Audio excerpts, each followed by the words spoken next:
皆さんごきげんよう、上川薫です。2021年5月27日の生放送を行っていこうと思います。カヌムさん、ボンボキャプトさん、モイさん、小松さん、皆さん。始まって時間も経ってないですし、また、今日はもう完全にゲリラ放送的な感じで、放送開始前、10分前ぐらいに告知をしたので、人数は少ないですが、やっていきましょう。アミオムさん、ようこそ。そしてですね、今日取り上げる話題というのは、動画にするにはちょっと記事を紹介するのが大変だな、長いなっていうものがあって、でもこれちょっと取り上げないとなって思うような内容だったので、今回取り上げていこうかなと思います。生放送のタイトルとしても、今回は治療薬の話を入れたんですけれど、この治療薬の動きで、ちょっと海外で起きていることがこれはな、ちょっとな、と思わず言いたくなるような内容だったので、というわけで、今回取り上げる話というのは、治療薬のアビガンとしての話と、そのアビガンに絡んで中国はどう動いているかっていうことを伝える記事が出ていたので、こちらの方を取り上げていこうと思っています。まず、デイリー新潮の中国人民解放軍がコロナ治療薬として期待されるアビガンの特許を取得。巧妙な手口に日本の関係者は危機感というニュース記事です。こちらの方内容として、ざっくり言いますと、アビガンっていうのはそもそもは抗インフルエンザウイルス薬、の治療薬として認可されているわけなんですけど、この効く仕組みというものを考えると、いや、新型コロナウイルスにだってきっと効くはずだっていう話からあって、実際世界各国で治験なんかも行われているわけですが、日本ではまだ試験投与といった形で、実際の治療薬認定はされていません。なんですが、この話に絡んで中国は何をしているのかっていうのが、今回のニュースの肝なわけです。で、それを伝える記事なんですが、これがですね、ちょっと4ページにもわたっていて、これを紹介するだけで動画にはなかなかにしにくいなと思ったので、ちょっと生放送の方で取り上げようかなと思っています。よいしょ。で、同じくですね、治療薬の話としては他にもありまして、イベルメクチン、こちらの方も新型コロナウイルスの感染拡大のその初期、去年のあたりからどんな薬が使えるかなという話は、それこそ日本でいろいろ言われていたわけですけど、その他にも、アビガンやイベルメクチン、フサンなど、なんとか、ちょっとイムテクラだったかな、ちょっと名前はピンとこないですけど、他にもいろいろな名前があって、そういった、あれもこれもちょっと試した方がいいんじゃないか、有望じゃないかって言われている薬が今どうなっているのか。で、その中でイベルメクチンっていうのも、結構有望な薬の一つとして数えられていたわけなんですけど、日本ではこれも同じく正式承認は全くされていない状態です。薬としては正式承認されて使っているんですけど、それは本来の用途としては駆虫薬っていう、新型コロナウイルス用の薬ではないですよ。別の用途の薬としては承認されていますよっていうことが、じゃあ、今回の病気に対して転用できるのか、正式な治療薬として認定されるのかっていうところが、一つ問題になっているわけです。で、こちらの方もイベルメクチン今どうなってるのという記事をご紹介しようと思います。こちらもですね、同じく4ページもあって、動画にするにはちょっと記事を紹介するのも長いなっていうところなんですよね。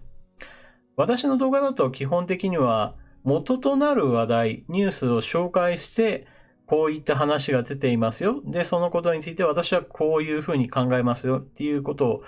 話しているのが一つの形式なので、あまり記事が長すぎると動画にまとめられなくなっちゃうっていうこともあって、生放送向きかなと思っています。で、生放送をするんだったらっていうことで、その他の話題も今日は詰め合わせにしようかなというふうに思っています。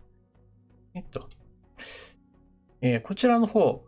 武漢研究所からのコロナ流出説再燃。中国、アメリカの陰謀論という記事が出てるんですけど、これはですね、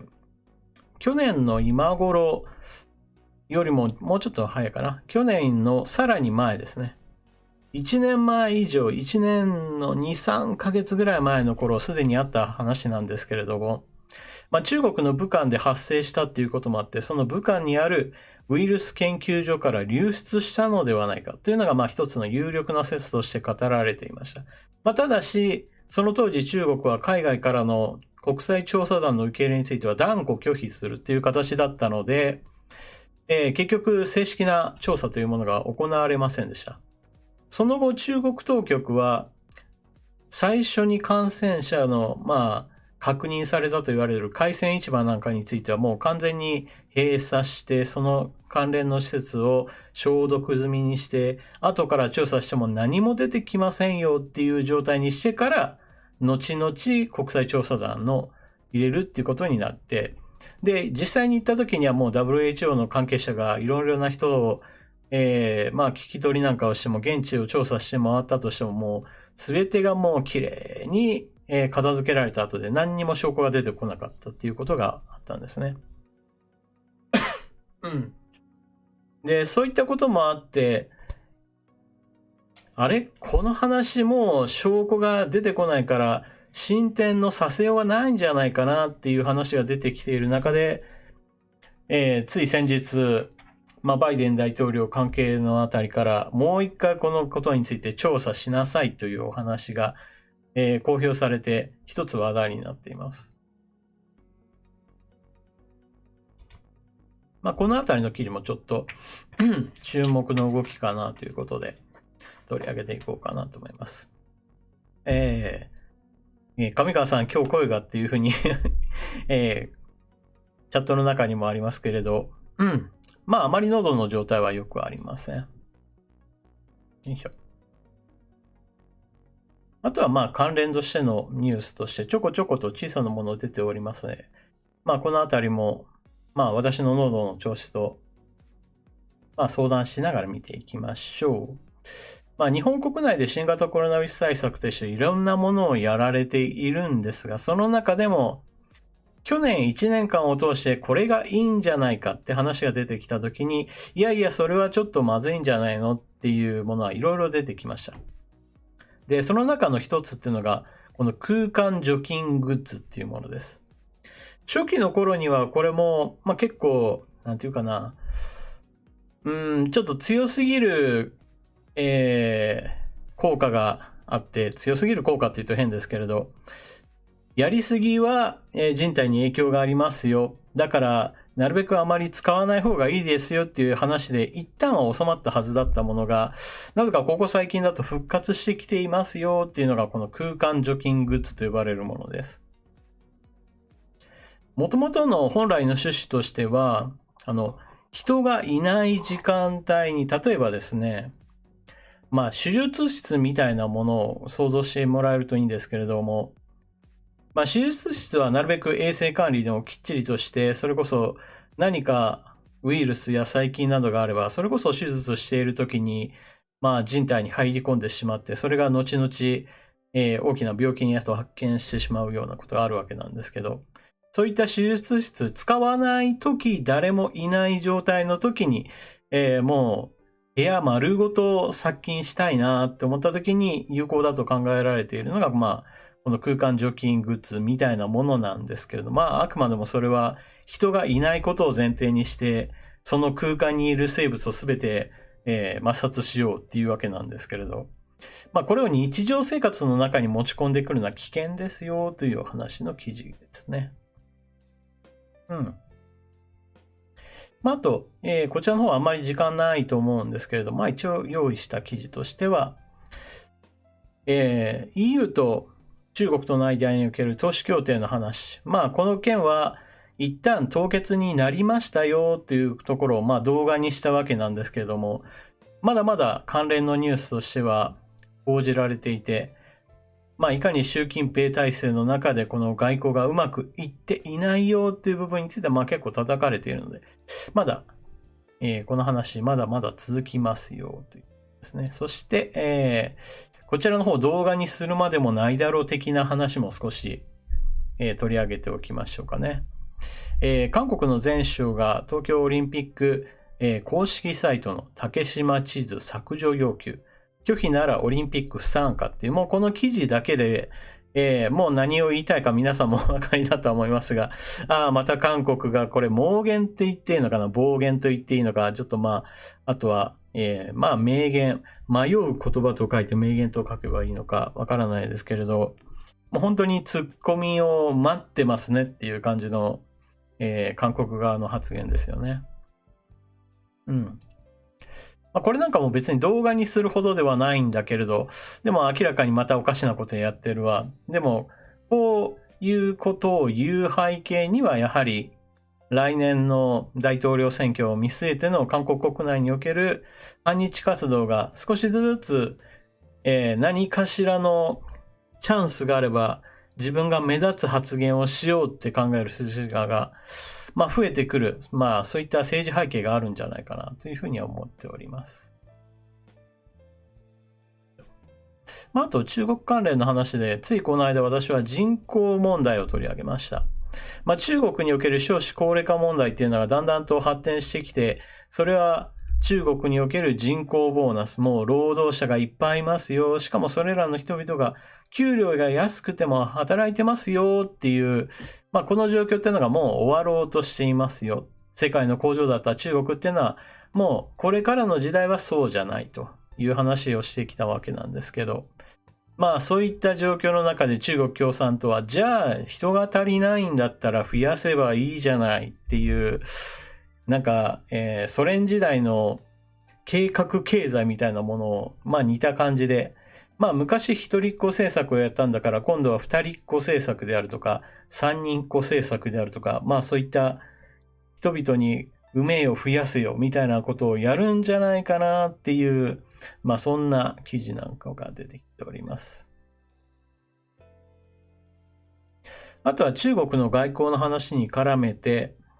今台湾で少しずつ新型コロナの患者数がバッと増えたっていう出来事があって、それ関連でですね、今台湾の蔡英文総統の支持率が一気にガクンと下がるっていう出来事が起きています。で、台湾はこれまでは非常に抑え込んでいるというよりも、ある意味鎖国みたいなことをすることによって、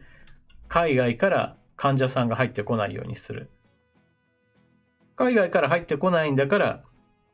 国内でも感染が広がることがないっていうような状況が続いてきたわけですけれど、それが残念ながら今感染をバッと増える状況になって、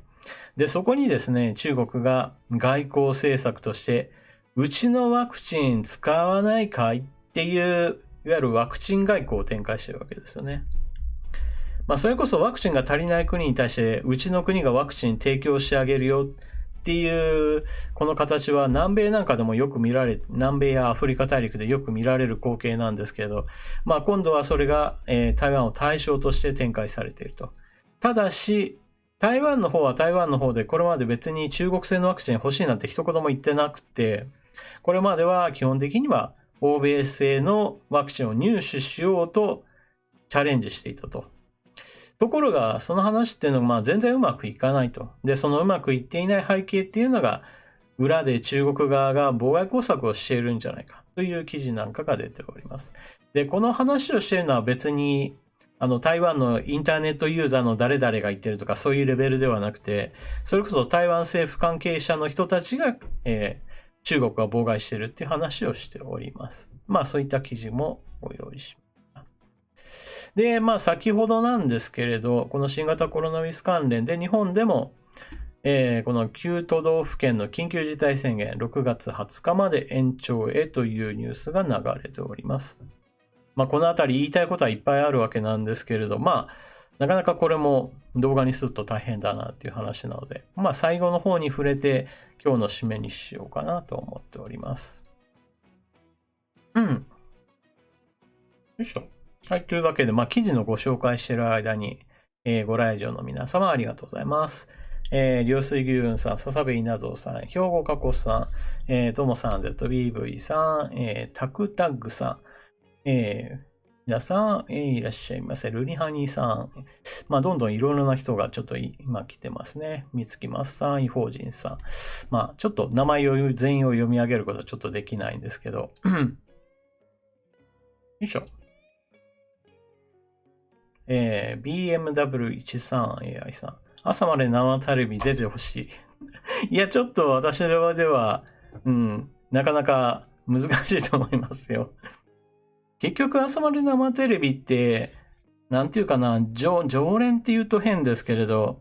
ある程度、この人とこの人のつながりでこの人出てるんだろうな、みたいな、まあメンバーが固定されている部分があると思うので、ああいったものに、私のような人間が呼ばれることはまずないんじゃないかなと思いますよね。バードモッキンさん、言いたいこといっぱい言っちゃってください。ありがとうございます。まあ、私自身は別に、言いたいことは言ってるんですよ。表現をすごく柔らかくしてることはありますけどね。まあ、特に中国関連の話だとものすごくえげつない実態があったりして、それを全部言葉にして喋ると、なんていうか、18禁的な残虐性のある言葉遣いになってしまう可能性があったりするので、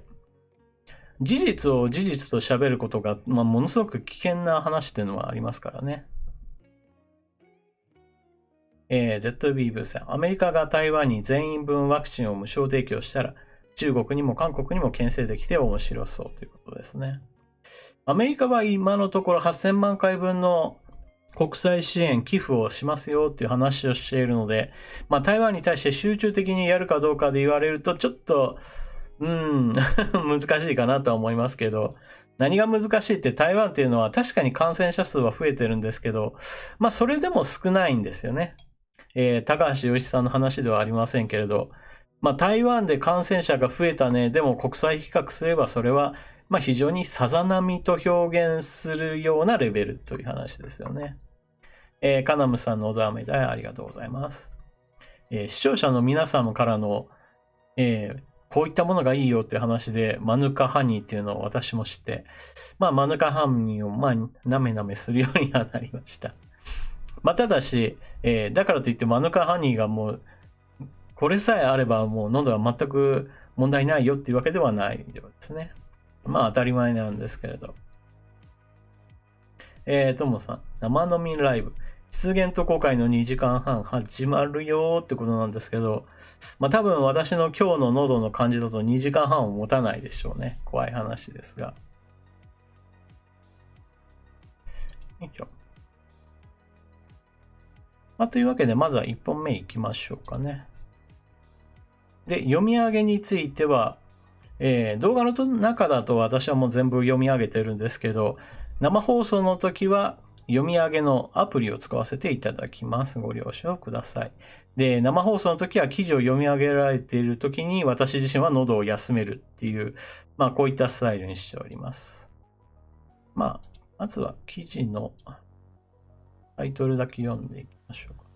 中国人民解放軍がコロナ治療薬として期待されるアビガンの特許を取得。巧妙な手口に日本の関係者は危機感。というわけで、ここから読み上げソフトいきます。抗インフルエンザウイルス薬、アビガンは新型コロナにも効果が認められるとして、中国の人民解放軍が用途特許を出願、同国の国家知識産権局、クニパが特許を認めたことが5月27日、デイリー新潮の取材で分かった。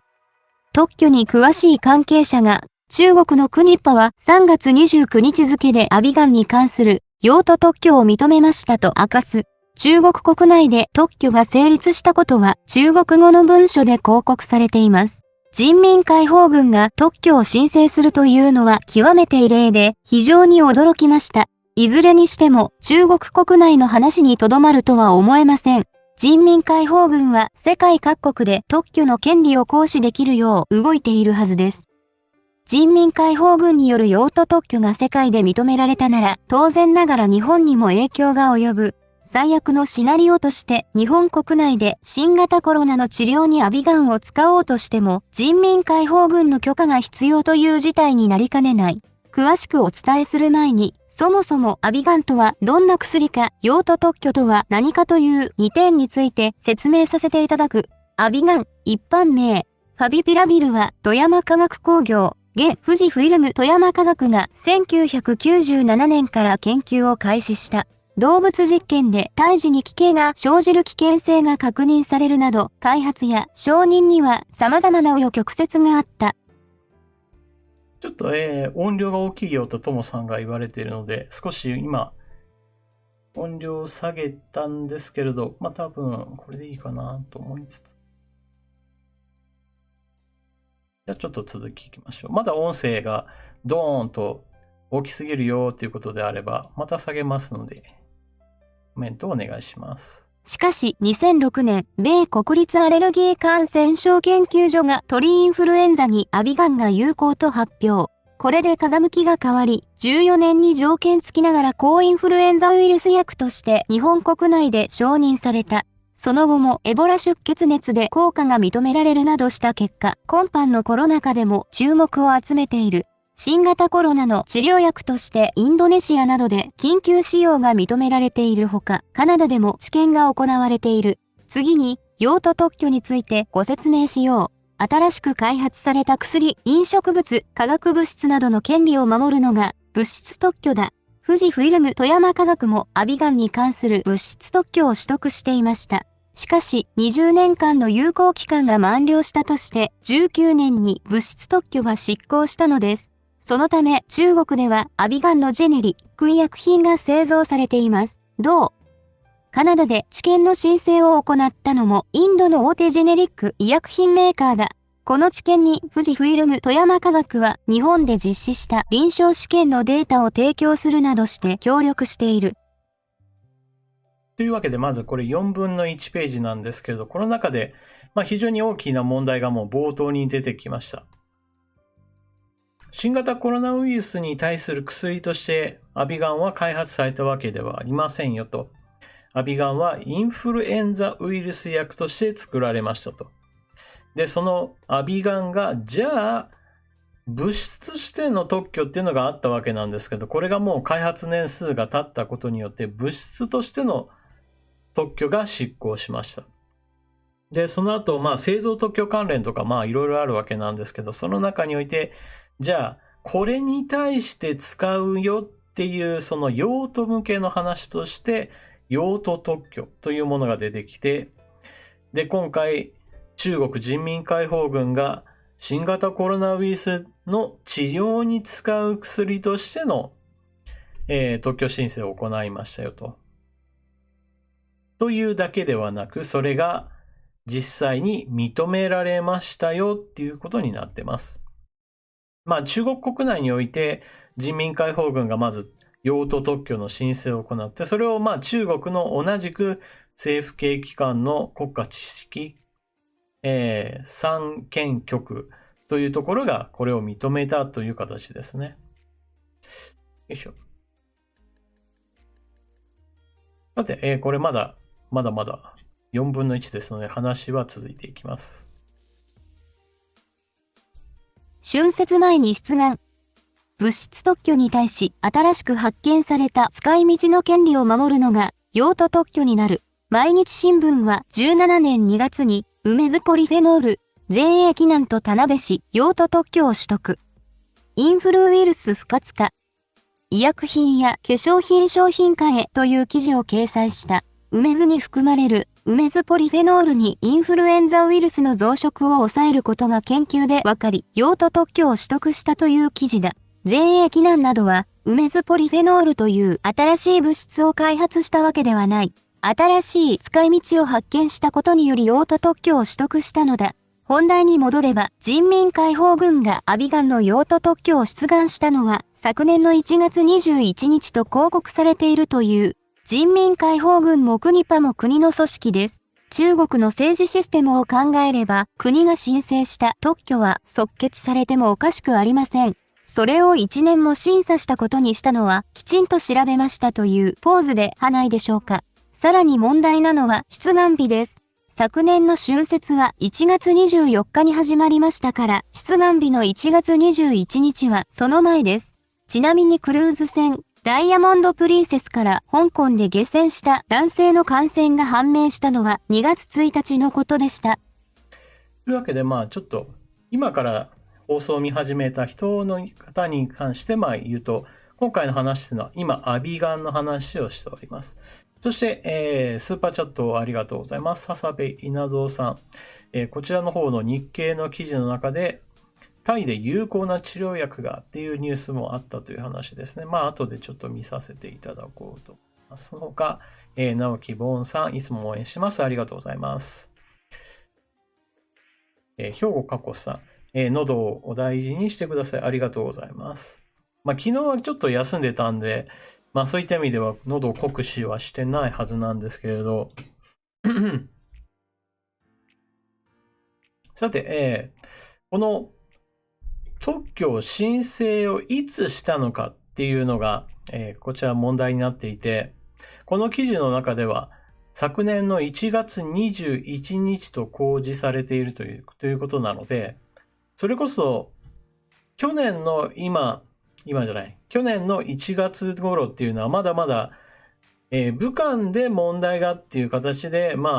大騒ぎになっていて、そこから海外への渡航制限をさあかけようかかけまいかみたいな話で、大盛り上がりしていた時期ですね。その頃にはすでに中国側は、自分の国の中でこの薬使えるんじゃねえかみたいなところをまず精査していたと。そして、アビガン使えるじゃないっていう話からもう申請を始めているところなんですよね。で、実際に中国人民解放軍が申請して、それを審査するのが中国系の同じく、政府機関なわけですから、あっという間にそれを了承して、開示してもいいわけなんですけど、実際には審査に1年かけましたよと。このあたりっていうのは、この記事の中でも触れられているように、いやいや、これっていうのはね、あくまでもちゃんと審査するための期間を設けていましたよ。だから今、発表するというか、表向きになったんですよっていうポーズだろうっていう話ですよね。実際そうなんじゃないかなと私も思いますね。そしてこの中で出てきたのは、中国側っていうのはそれこそ感染の拡大のその初期において、いやいやこの病気っていうのはいろいろまだまだわからないことがあってね、なんていう話をしていたわけですけれど、こんな用途特許を申請するぐらいにはもうそもそもこの段階でどの薬が使えるか使えないかなっていうのを、十分に調べていたっていうことがあって、そういう貴重な情報を最初になぜ言わんのっていうところですよね。このあたりはまさに非難の対象となるべきお話でございます。じゃあ、それでは記事を続きいきましょう。データを独占。新聞のデータベースで1月21日の記事を調べてみた。読売新聞は朝刊に新型肺炎。感染拡大。中国政府チーム。人から人へ明言。武漢。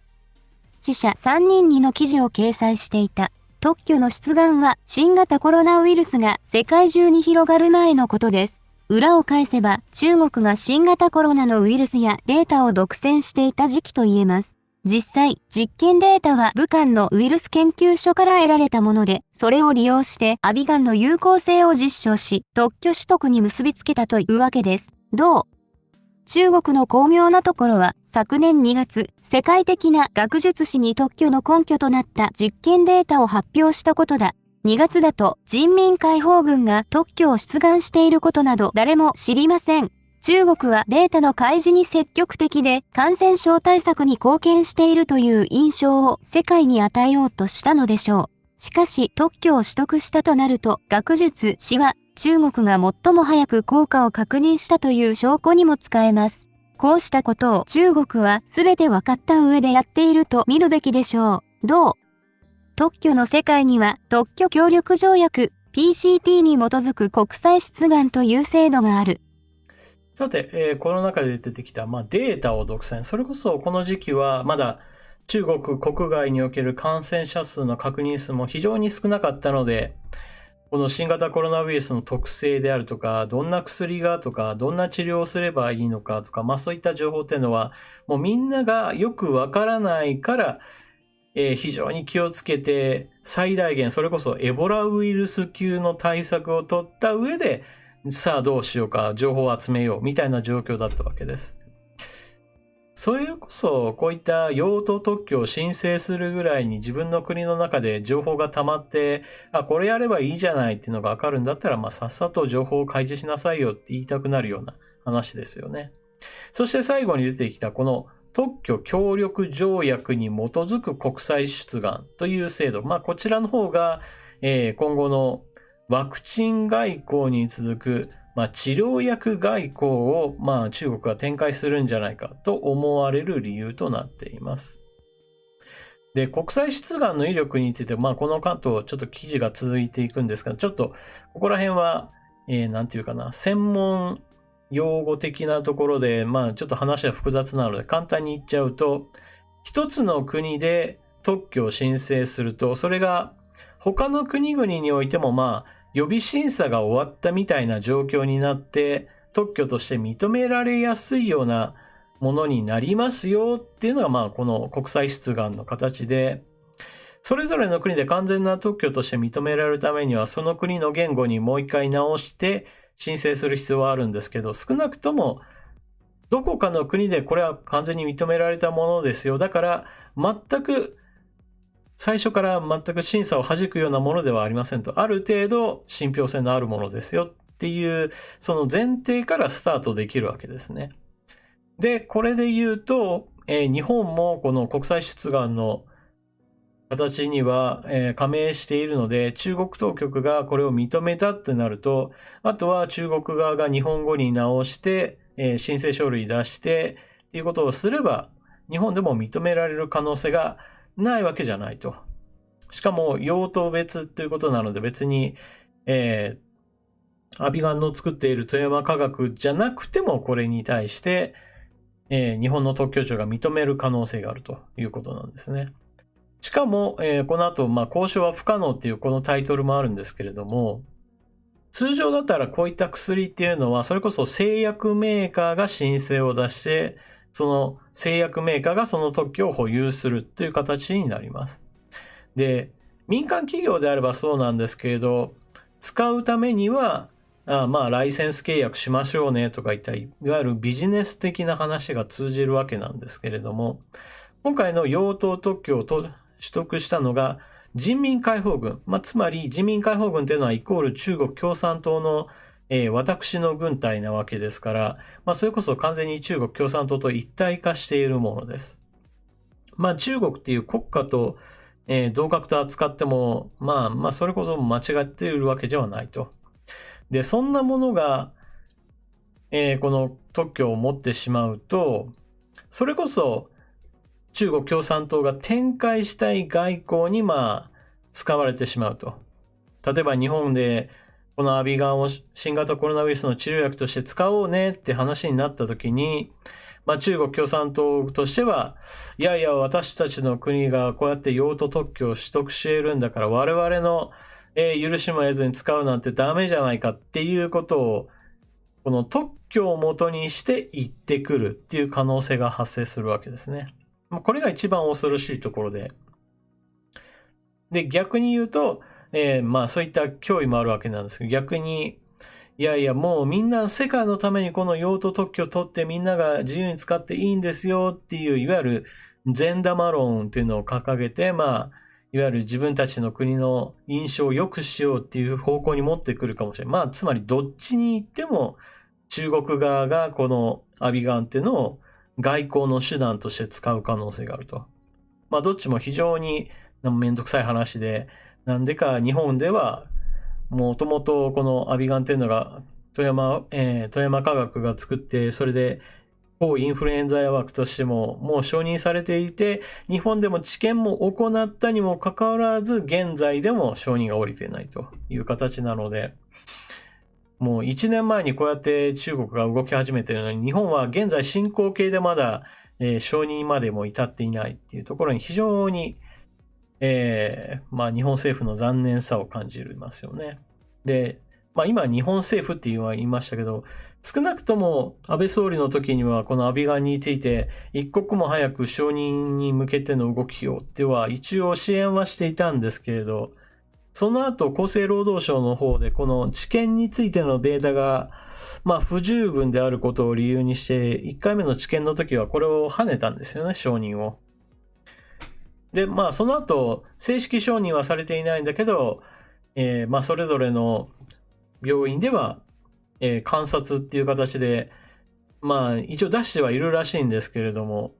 でもやっぱりこうやって中国の方が特許っていうものを盾にして、もしかしたらアビガン外交をしようとしているみたいな状況まで来てるんですけども、これは本当に完全に立ち遅れてるなっていうふうに思いますよね。まあ、特に日本では備蓄量も大変な量が備えられているので、正式に認められる効果をちゃんとこの治験で出していればよかったのにっていうふうには思いますよね。で、この日本でそうやって治験がうまくいかなかった理由っていうのは、その当時、日本では1日の感染者数が10人以下の日っていうのが結構あって、十分な患者さんにこれを治験の対象者として集めることができなかったっていう事情があるんですね。で、これに関しても、いやいや、海外で治験やってるんだから、そのデータを元にして日本国内で、早期承認すればいいんじゃないかっていうのは私は思うんですけどね。この話をすると、いやいや、アビガンっていうのはすごく危険な薬だから使わない方がいいだろうっていう人たちもいるわけなんですけれど、特に高齢者の人たちにとっては脅威な病気なので、若い人に使うかどうかっていうのはちょっと一旦横に置いておくにしても、リスクが高い高齢者の人たちには、やっぱ治験をっていう形でもいいから、このアビガンっていうのをどんどんと使う方向でまず行って、その使った上でのデータっていうのを一つの治験の情報として蓄積して、有効性の確認したらいいんじゃないかなと思うんですけどね。といった具合にして、このアビガンっていうのが現在のところ日本では正式承認されておらず、海外では結構使われているんだけどなんだかなって思っている間に、中国は用途特許っていうのを取得して、これが中国国内だけではなく、今後は世界的に、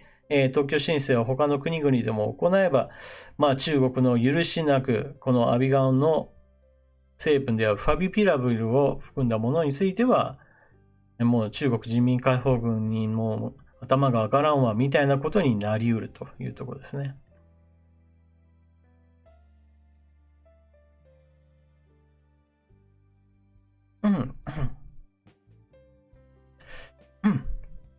というわけで、アビガンについての今でした。非常に日本の動きっていうのが間に合ってない、遅かったよねっていうところに反省点はいっぱいある話だと私は思っております。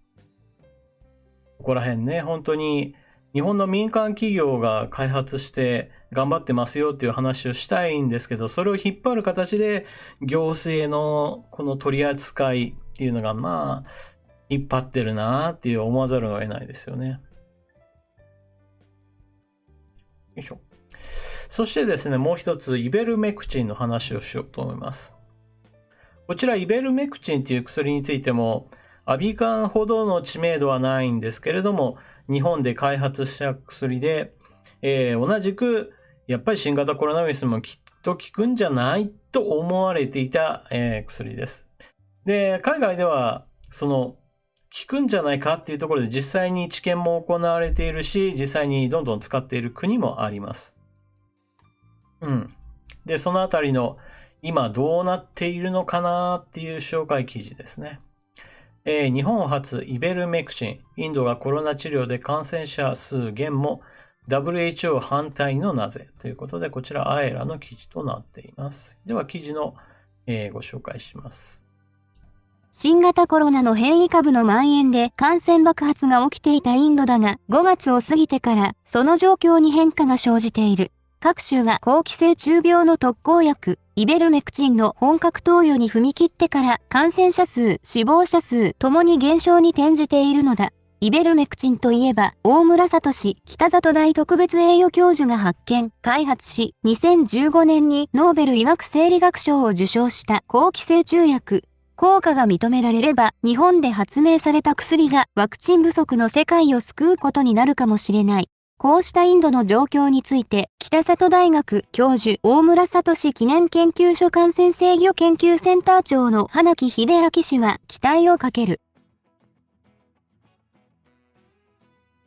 イベルメクチンの本格投与に踏み切ったインドで改善の兆しが見られています。インドは今、どのような状況なのでしょうか。インドではほとんどの州で投与が進んでいる状況です。中には投与を見送っている州もあり、5月以降、投与を見送ったタミルナード州では感染者数が増加を続ける一方、投与をしているゴア州では感染者数が減少しています。感染状況に大きな差が生まれているというデータが出てきました。実はインドだけではなく、ペルーでも投与に踏み切った州は効果が出ています。イベルメクチンが投与された8つの州と投与が遅れたリマ州とでは発生数と死亡者数に歴然とした差があります。グラフ参照。投与後は新規感染者が10分の1から15分の1まで減少したのです。その後に大統領が変わってペルーでは党を組みしない方針に転じましたが、再び感染者数が急増し、元の木阿弥になってしまいました。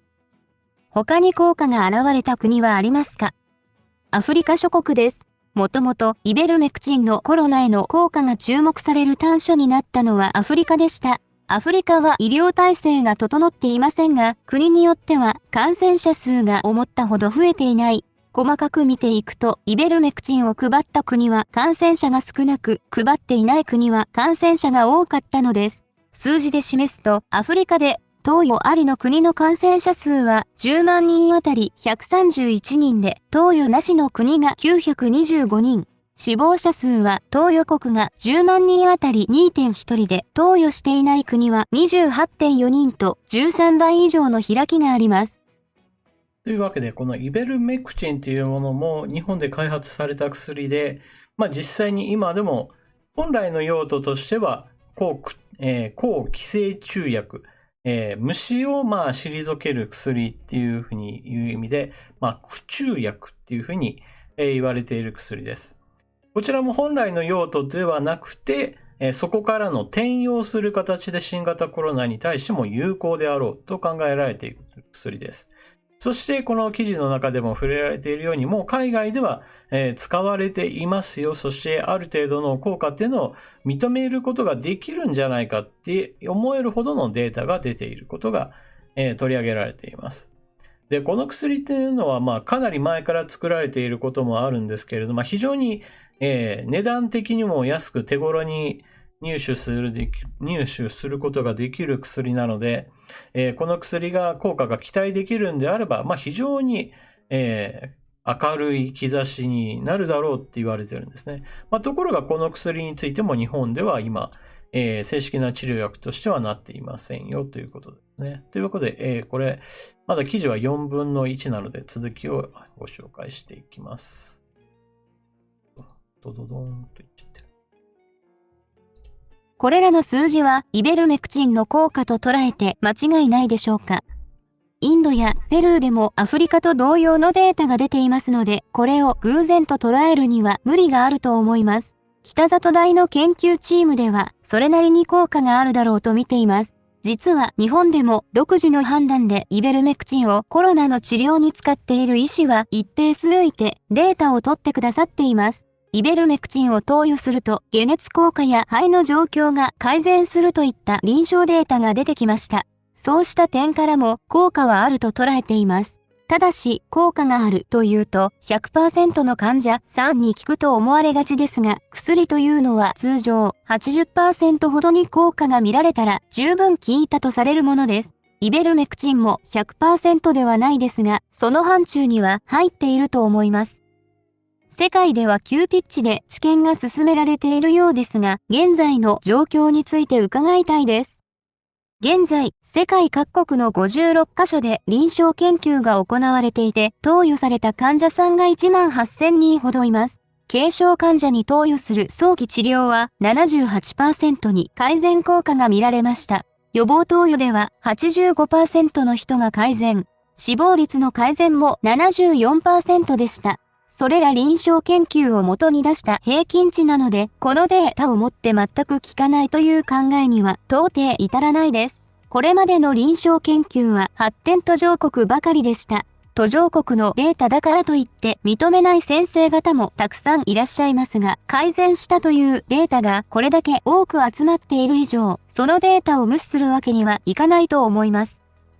改善データがありつつも、新型コロナの治療にイベルメクチンを使うことには反対意見も一定数見られます。世界保健機関 WHO も治験データが不足していることなどから投与に慎重論を唱えています。イベルメクチン投与に反対する一番の理由は先進国が出した治験データがないということ。ですが、人が次々と命を落としている有事の中で EBM、根拠に基づく医療が必要だと言って何千人何万人のデータを要求するような考えはおかしいと思っています。というわけで、こちらの方もですね、WHO では、データが十分揃っていないんだから、このイベルメクチンについても積極的な投与は進めませんよ。むしろ、反対勢力になっているんじゃないかなという指摘です。で、この新型コロナウイルスの問題の時、一つ重大な問題っていうのは、この WHO の存在で、本来であれば、非常に信頼性が高いと見られていてもいいはずなんですが、この新型コロナウイルス問題に対しては、その初期の頃から、非常に中国寄りの発言というのが目立っていて、例えば中国の武漢市で行われた、都市封鎖などを例にして言うと、中国は非常にうまく感染コントロールしているよねっていうふうにして、WHO が初期の頃はかなり褒めていたと言っていいでしょう。そしてその後、中国国外に広がるか広がらないかっていう不安が広がっている時に WHO は何を言ったかっていうと、国際的な人の交流っていうのを止めるような段階ではないっていう話をして、例えばアメリカが中国からやってくる人についての渡航制限をかけたことに対しても、かなり反対の姿勢をとっていたと思います。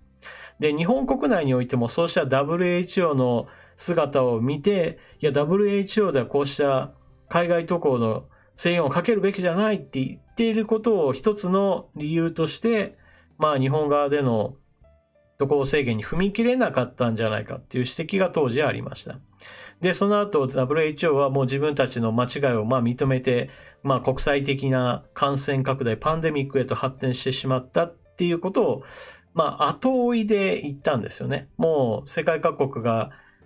海外渡航禁止を打ち出しているっていうのをある程度見た上でも実際に感染が国際的に広がった状況になった上で、事実を追認するような形で彼らは動いていて、しかも WHO はこの初期においては、例えば、マスクの有効性について言っても、そんなにマスクは、特に医療用のマスクは、それこそ大事なんだけど、もうそれ以外のものに関しては、例えば布マスクなんかについてはもう全然意味ないんだからこんなもん意味ねえわ的な、そういった方向性を持っていたわけなんですけど、現在ではマスクっていうのはどんなものでも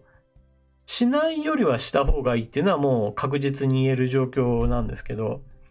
その初期における WHO から現在まで至るまでこの WHO やってることがとことんなんか逆なんですよね。うまくいってないというか。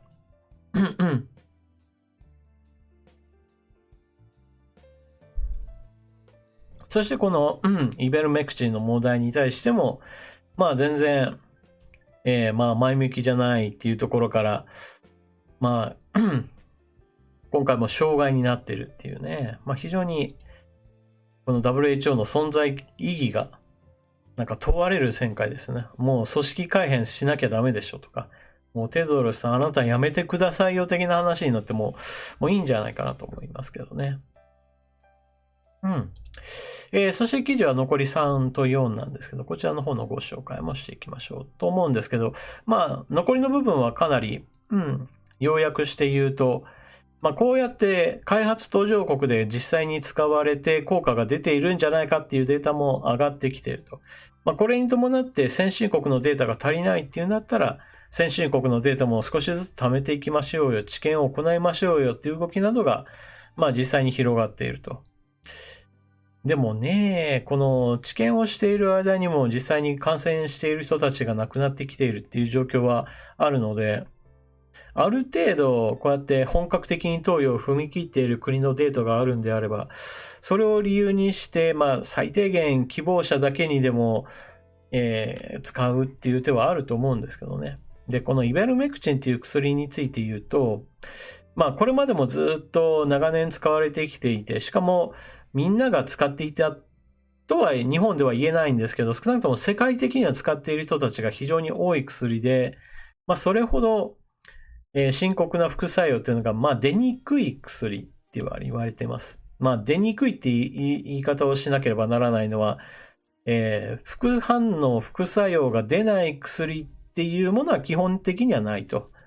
ただし、それが投与した時のメリット、デメリットの天秤にかけた時に基本的にはメリットが上回っていれば、それは使っていいんじゃないのっていう話ですよね。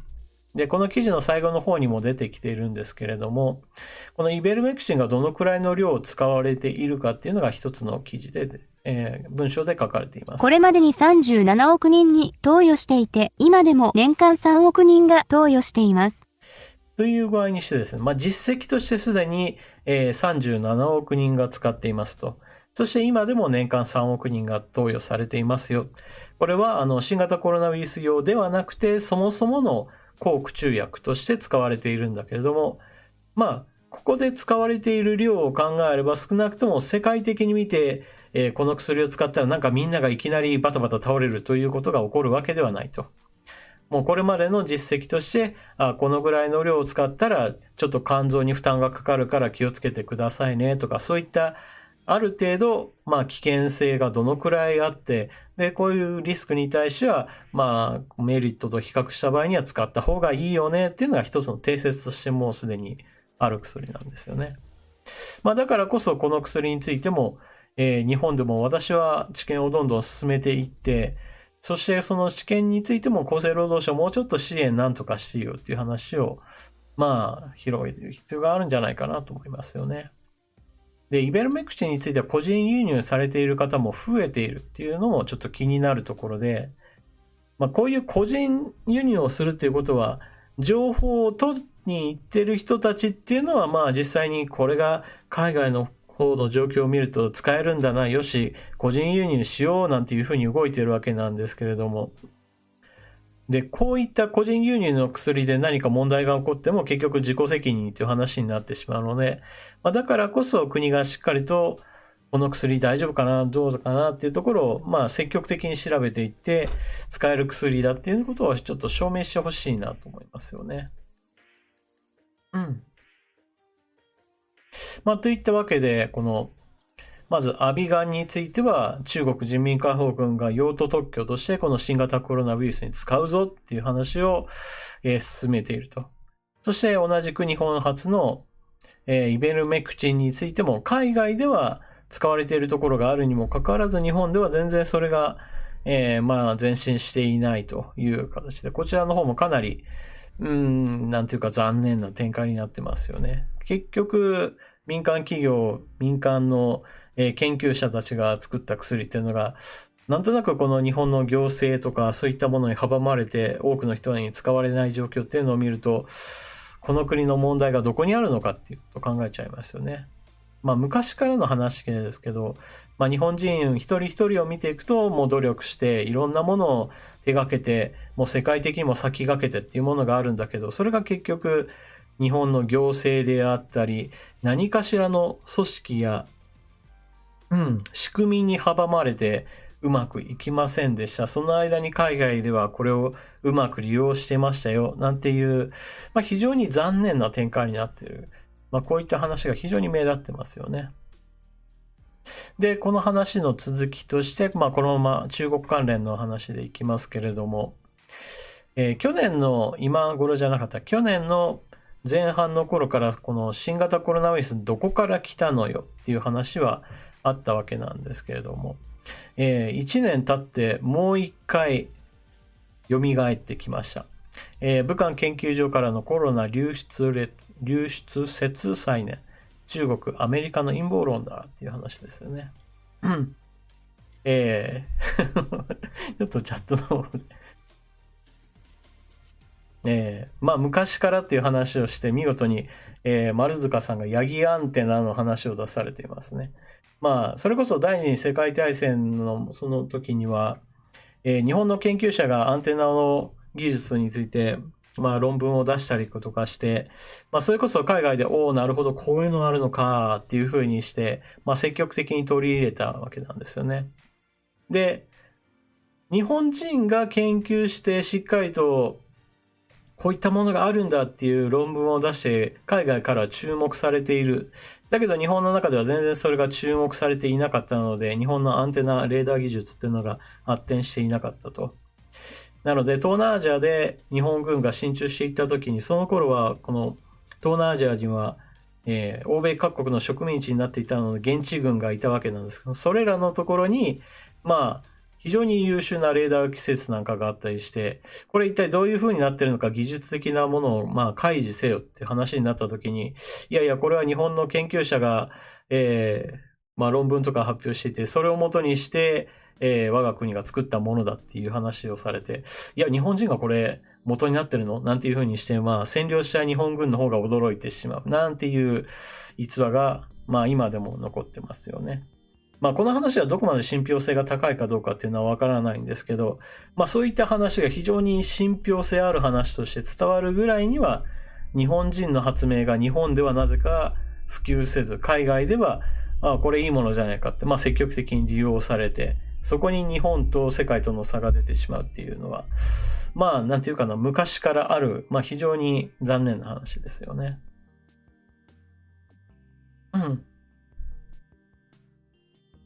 まあ、なのでこの話っていうのもちょっとそれに通ずるお話でございます。三月松さん、出る杭は打たれる。怖いですよね。日本だとまあ、打たれる、打つ人たちがたくさんいますよね。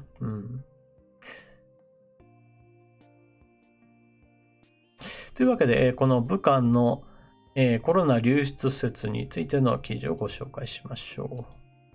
中国政府は26日、新型コロナウイルスが武漢、武漢の研究所から流出したとする説が再燃する中、陰謀論と虚偽情報を広めているとして、米政府を非難し、米国もウイルス研究施設を公開して調査させるよう要求した。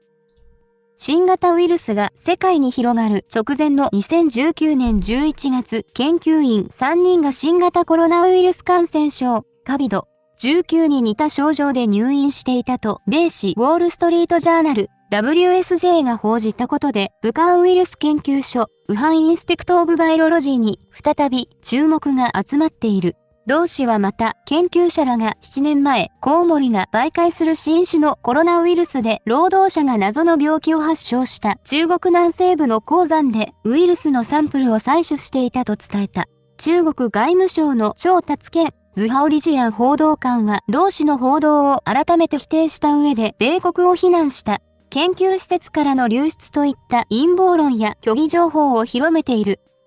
新型ウイルスが中国の研究所から流出したという説は当初、ドナルド・トランプ前米政権がとりわけ煽っていた。張氏は、この説を復活させることは世界保健機関 WHO の調査に対して非礼であり、ウイルスと戦うための世界的な団結を損なう恐れがあると述べた。さらに、米国が真に完全な透明性を要求するのであれば、中国と同じように WHO の専門家を招いて調査させるべきだと述べ、メリーランド州にあるフォートデトリック基地をできるだけ早く公開し、米国が世界中に持つすべての生物科学研究所も開放すべきだと語った。という記事なんですけれども、トランプ政権の時にこの説っていうのはすでに出ていたわけなんですけれども、残念ながらトランプ政権ではいわゆる明確な証拠みたいなものを提示することができませんでした。この背景にはそもそも中国側が国際的な調査機関の受け入れっていうのを拒んでいて、拒んでいる間にその証拠っていうのは全て抹殺したであろうというのは想像できるわけです。実際、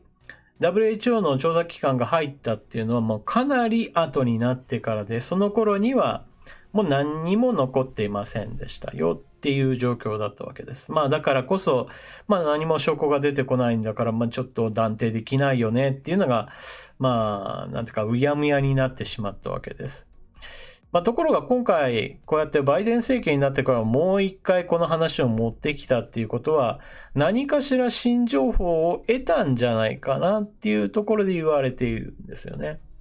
まあそれがこの武漢のウイルス研究所で、まあ体調を崩した人たちがいて、それらっていうのがもうかなり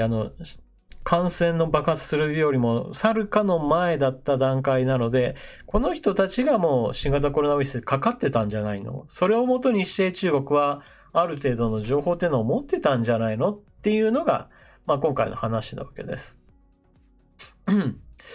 まあこの後ですね、何か新情報が持っているんであれば、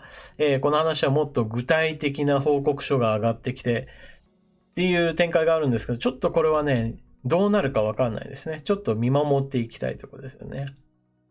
まあ、何しろ中国側も、国際的な調査をちょっと拒んでいた時期にある程度証拠はもう全部消したんじゃないかなと私は思っているので、まあ、今回新たな情報が本当に出てくるのかなっていうのはわからないところですよね。まあ、出てくれば、まあ、非常にわかりやすくなりますね。中国がやったんだなっていうふうにして。で、中国側がこれに対して批判しているのは一体何かっていうと、アメリカ側が中国側がやったんだろうって言ってるわけなんですけど、中国側は全く逆のことを言ってるんですね。一体何を言ってるかっていうと、いやいや、今回の新型コロナウイルスというのはアメリカで作られたものを中国に持ち込んで広めたんだろうっていうのが彼らの言い分です。もう何言ってんだろうなっていうふうに最初は思うわけなんですけれども、まあ、中国で開催された軍人の大会っていうのが、軍人の、まあ、オリンピックみたいなものがあって、まあ、その時の参加者が持ち込んだのじゃないかっていうのが、中国側の言い分となっています。で、まあ、第三者的に言う話としては、まあ実際現在のファイザーやモデルナの作っている新型コロナウイルスに対するワクチンの有効性っていうのがまあ 90% 以上っていうのになっていて、一方で中国側のワクチンがまあ有効性はまあ 50% 程度だろうって言われていて、しっかりと情報を最初から掴んでいるんであれば中国側のワクチンの方が本来であったらまあ有効性は逆になっていたはずだっていうのがまあ彼らの言い分なわけですけど、それはどっちかっていうと単純に中国側がワクチンを作る能力が低いだろうっていうのが結論であって、結果としてアメリカ製のワクチンの方が有効性がはるかに高いものになっているのは、それはアメリカの方の技術がはるかに優れていたっていうだけの話じゃないかなと私なんかは思ってしまいますね。まあ何にしてもこういったワクチンの有効性一つをとってアメリカ製のものがいいから事前に情報を多く掴んでいてアメリカで作られたものだっていう論にはまああんまり意味がないかなとは私は思っていますね。まあ単純に中国側の技術が足りないことをもってして自分たちのワクチンの有効性が低いなんていうね。まあそんなものを論拠にして相手の方が優れているから、中国製じゃなくてアメリカ製だっていう話は全く無茶苦茶な反論だなというふうに私は思いますね。まあ、といったわけで、この話の展開は、いずれはわかると思います。わざわざこうやってニュースになるっていうのは、それこそバイデン政権がこういった話を、公にしたわけですから、当然のように調査結果っていうのがいずれこれもニュースになるはずです。こういったニュースにするぐらい公表したのに、後で結果については報じないっていうことはないんじゃないかなというふうに思っているので。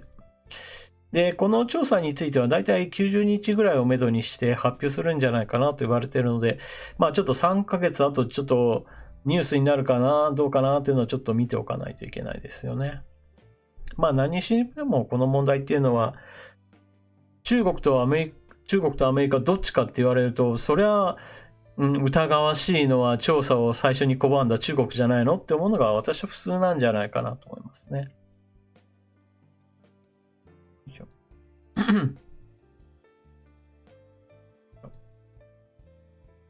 ちょっとあと小ネタの部分ですかね。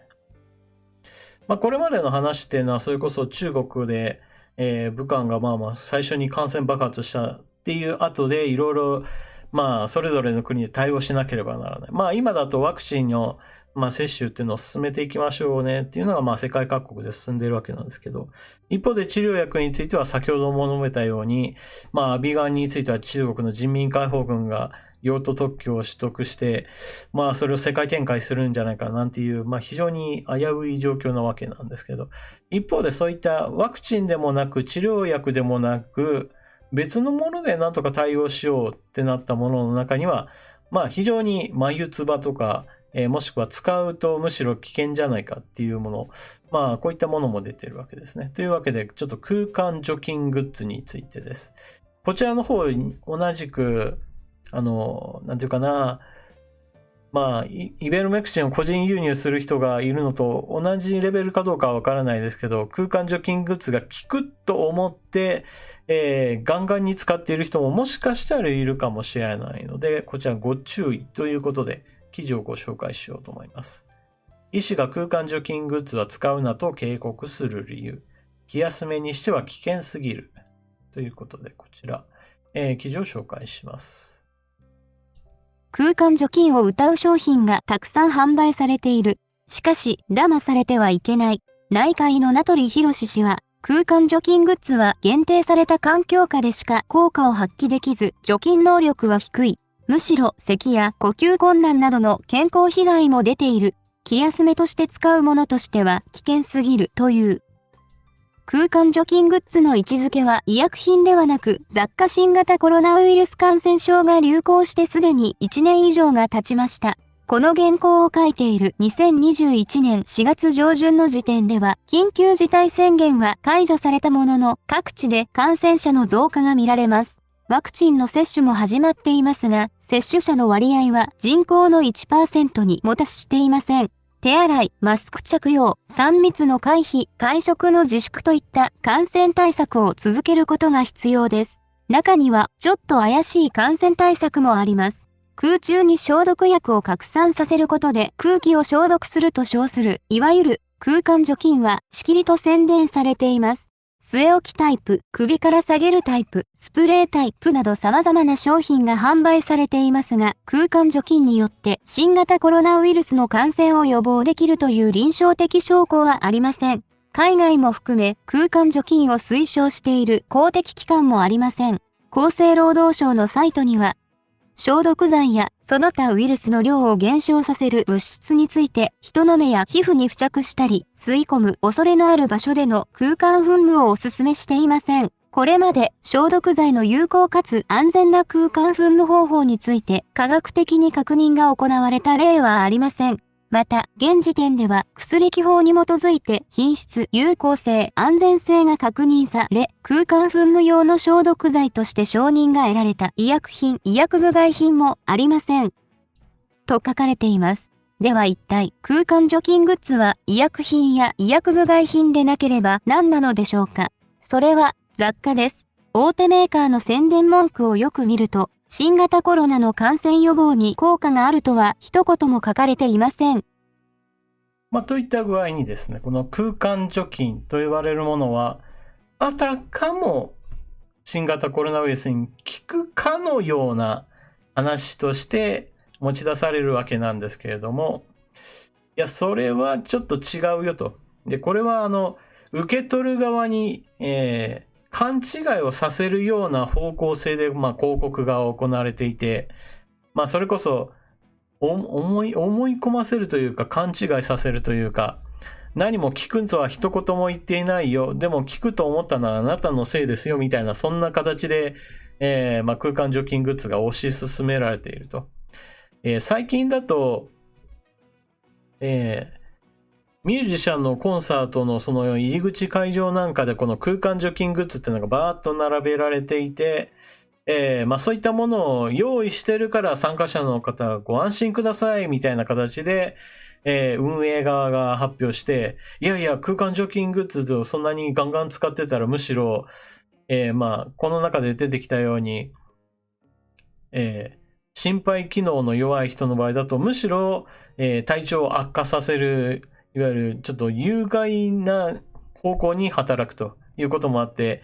大炎上するっていうことなんかもありましたし、同じようにこの空間除菌グッズについてはなぜか推進する国会議員の人たちがいてですね、それ、科学的根拠として言うと、全く、人がいるところで使うようなものじゃないのに、それをどんどんと推進するなんて何考えてるのみたいな形で、こちら、日本の国会議員たちが進めようとしていることも、かなり滑稽だなっていうふうにして、報じられていました。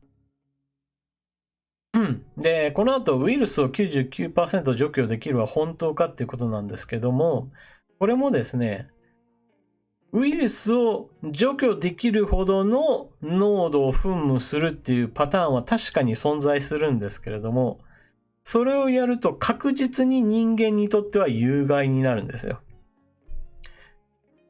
だからこれはあくまでも人のいないところでやるんだったらいいんだけれど、人がいるところでウイルスに効くぐらい、空間のウイルスと 99% 除去できるような濃度っていうのは本当に危険なので、実際の商品としてはちょっとありえないということなんですよね。効果や安全性を厳密に検証していない空間除菌グッズ。こちらはあくまでも雑貨ですよということで、この後効果がないだけでなく人体に有害な可能性もということで、それこそ、普段から咳き込むことが普通にあることが、そういったことは十分あるわけなので、そういったちょっと心肺機能が弱い人のいるところでは決して使ってはいけないと言った方がいいんじゃないかなと思えるようなものですよね。特に小さい子供さんなんかがいると、こういったものに対して敏感に反応する可能性があって、空間除菌グッズ使えば大丈夫だなと思って使っていたものを理由としてもしかしたら、その子供の咳の原因になっていたり、その後喘息を引き起こしたりする可能性すらあるということなので、あたかも聞くように話している人がいたら、それちょっと、勘違いしてるかもしれないよっていうふうに止めた方がいいかもしれないお話。人々が不安になっている時っていうのは、それこそこういった商品を売るためには、勘違い商法とでも言えるものが絶対あるんですよね。例えば人間の作ったものだったら全部危険だから自然物だったら全然大丈夫だっていう風な話をして、でも実際には自然物の中には当然毒物もあるので、結局人間が作ったから自然があるから、自然にあるからだけじゃダメなんですよと。結局安全性を確認したかどうかっていう話っていうのを、一番大事にしなきゃいけませんよっていう話ですね。ルリンハニさん、以前幼稚園かどっかで加湿器に入れて事故が起きましたよっていうことですけど、本当そうですね。使い方を誤ると、事故を引き起こしますと。そうですよね。こういったものは本当に不安になっている人は、そういった視野がどんどん狭くなっちゃうんですよね。周りの状況を見ずに、どうしたらいいんだろう、どうしたらいいんだろうって思ってるところに、これさえ使えば大丈夫みたいな感じで、目に入ってしまうと、よし、これを使えばいいのかって、思い込んでしまって、もう何でもかんでも、取り込んでしまって、結局、それが、相手にとっては都合よく使われてしまうことがありますからね。というわけで、一つお気をつけくださいというお話でございました。バードさん、信じる者は救われないや。そうですね。信じるものを食い物にする業者っていうのはいるっていうことで気をつけましょうっていう感じですよね。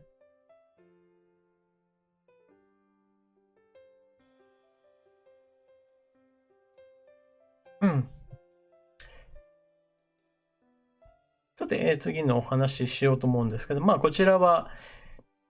この前動画で上げた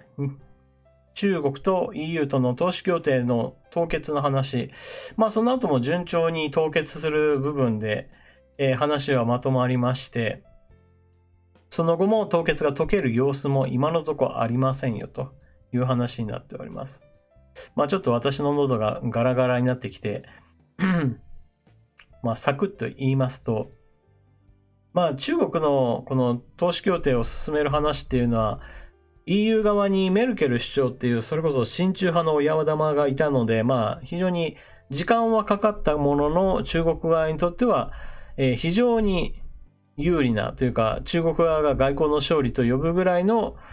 成果を上げる予定のものだった。ところが、この戦狼外交っていうのはそれこそ、中国っていうのは非常に優れていて、もう他の国々は我々に従うべきだ的な、非常に、自分本位な外交っていうのを展開している関係で、中国国内で行っていることは全て国内問題なんだから海外からの批判は一切受け付けません。そういった外交を展開しているので、チベット問題やウイグル問題、内モンゴル、香港、それぞれ国内問題だからということで何が起ころうとも、批判を受け付けません。EU から何か言ってきている、あなたたちには我々に対して批判する権利など存在しないと。それこそドイツに対してだったら、昔君たちはホロコーストやっていたじゃないかであったりとか、アメリカであれば君たちは先住民を一体どれだけの数を減らしているんだと、いう話をして、自分たちの、批判をする権利はないっていう話をするんですね。結局そのような言い分っていうのが現代では何昔のことを持ち出して今の話を、うやむやにしようとしているんだっていう、かえって反感を生むことになっているんですよね。ルニハニさん、スーパーチャットありがとうございます。喉をお大事にしてくださいということでありがとうございます。結局、批判を受けるっていうことが、それこそ中国側の私たちの、傷つける攻撃みたいな風に受け取って、全てを批判に対しては、倍返しだみたいな形を取ってしまうので、EU 側のメルケル首相が、今後、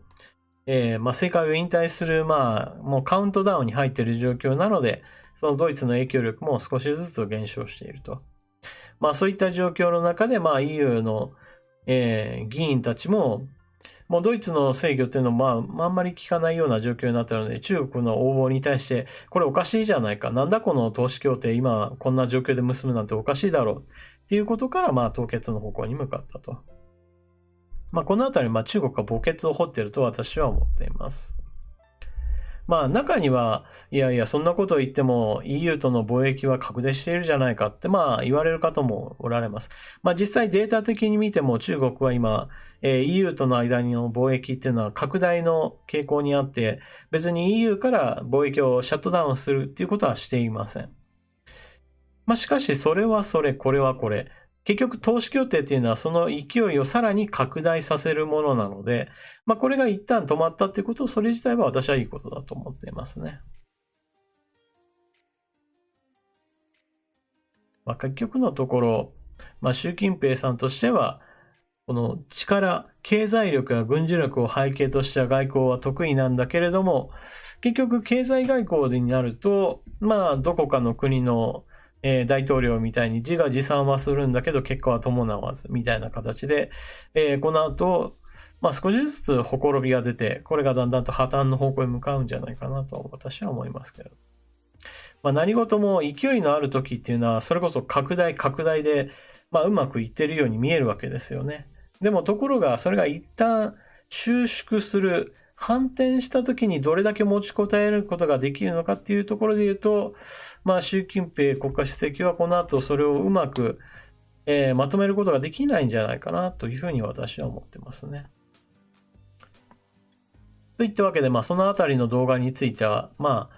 後々少しずつ出ることして、少し気分を変えまして、私の喉もちょっとガラがひどくなってきているので、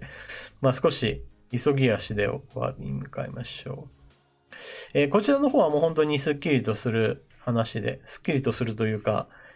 もう言いたいことを軽く言える対象の国ですよね。よいしょ。韓国前首相、東京五輪 HP の竹島地図削除要求、拒否なら五輪不参加。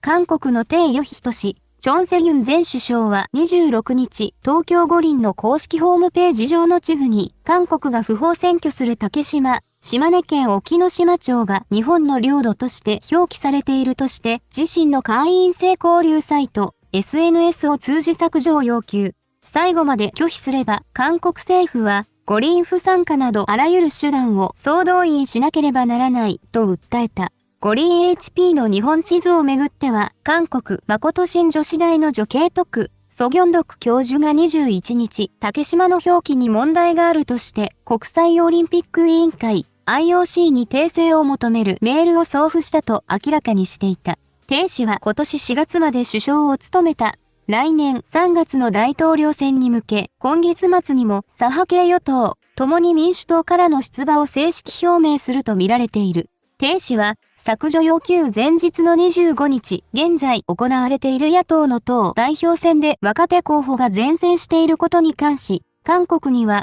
徴用の女の文化があるなどと発言。若年層の支持低迷に悩む与党内で非難の声が相次いでいる。というわけで、もうこの記事を読んだときに、皆さん全く同じことを思ったんじゃないかなと私は思っています。日本における90% から、97、8% の人がこの記事を読んで、なら来ないでいいんじゃないって思ったと思います。どうぞどうぞ、もう来ないでいいですよっていうふうに思ったんじゃないかなと私なんかは思ってしまいますね。残りの 2% とか 3% の人がどういった人たちかっていうのは、これまた皆さんと意見が同じくすると思うんですけど、もともと日本にルーツがない人たちなんじゃないかなとかね。そういったことを思いますよね。で、この記事は、全部書いてあるわけなんですけど、来年の大統領選挙に向けて目立ってない人はどうしてもですね、目立つ発言をしようというふうに、前のめりになるわけです。それらの人たちの中にはそれこそ、与党の議員たちもたくさん入っているわけですから、この竹島問題を持ち出してきて、これは我々のものなんだ。なんか日本がやっているぞ。なんか日本は、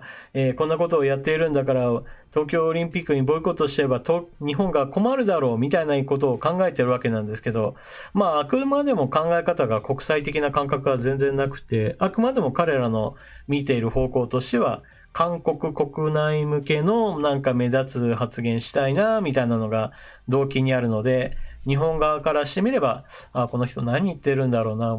来たくないんだったら来なければいいのにっていう、非常にわかりやすい反論というか、反応しかできないんですよね。でも実際問題ですね、韓国が来ても、またなんだかんだ騒動を引き起こすだけの非常に迷惑なお客さんになるのは間違いないので、来たくないんだったら来ないのが私は非常にいいんじゃないかなと思います。これはもう韓国側にとってもいい話だとは私は思いますね。何しろですね、この韓国側がこの東京オリンピックに関しては非常に文句をたくさん言っていてですね、例えば選手村で出す食事についても、日本の食品っていうのは全て放射能で汚染されているんだから日本の食材なんか食うわけないだろうみたいな話をですね、平気でするわけですよ。そんな科学的根拠どこにあるのっていう話をしたら、そんな科学根拠は全くないわけですよね。例えば福島県産の食材についても放射能汚染なんか全然されていないことはもうすでにもう完全に科学的には立証されているので、そういったものすらもう全く受け入れずに、彼らにしてみればもう本当に感情の生き物っていうのを前面に出して、もうあれも嫌だこれも嫌だ日本のやってることはおかしいとか、そういったことを全て根拠なく言いまくるわけですね。今回の話について言っても竹島については日本領ですよっていうのが前提にある話なんですけど、それが韓国側にしてみれば、いやいやなんで日本が竹島について領有権を主張するんだみたいな話で、もう完全に日本側との意見となんか食い違うわけです。で、食い違っている上で、竹島について日本領だって表記をやめないんであれば、オリンピックにも参加してやらないぞなんて言うわけですよね。これ日本側にとっては全く何の、痛手にもならないので、もう本当にそうですか。あくまでも竹島は日本領ですので、そのことに問題があると思われるんであれば、どうぞ来ないでくださいよ。特に問題ありませんよ、日本としては。っていうふうに答えたいですね、私だったら。という具合にして、中国側の問題に比べると、韓国側のこの、レベルの低さっていうのは本当に、ほっこりとするんじゃないかなと私は思ってしまいます。なかなか中国系の問題っていうのは本当にあれもやらないといけない、これもやらないといけない、日本側にも問題があってねとかいう話をしなくちゃいけないわけなんですけれども、もう韓国側の主張は本当に低レベルなので、もう反論としても非常に、答えやすい話なんですよね。まあやはりですね、本当に無能な敵っていうのは、まあいいんですよ、本当に。狡猾であればあるほど敵対した時にはもう大変ですからね。そういった意味では韓国っていうのはまあ永遠にこのレベルで留まってくれると嬉しいなというふうに思ってしまいますね。あとはこれに対応する日本側の政治家のレベルが上がってきてもらえればいいんですけど、日本側もですね、非常に根が優しい人が多くて、もう、私は以前から言ってますけど、悲観三原則じゃなくて、韓国側に対しては積極的に優遇を取り外して制裁を加えるべきだっていう考えている人間なので、もう日本側がまあ非常に温当な、ことなかれ主義で韓国に当たってるっていうのを見ると、まだまだ物足りないなっていうふうには思ってしまいますね。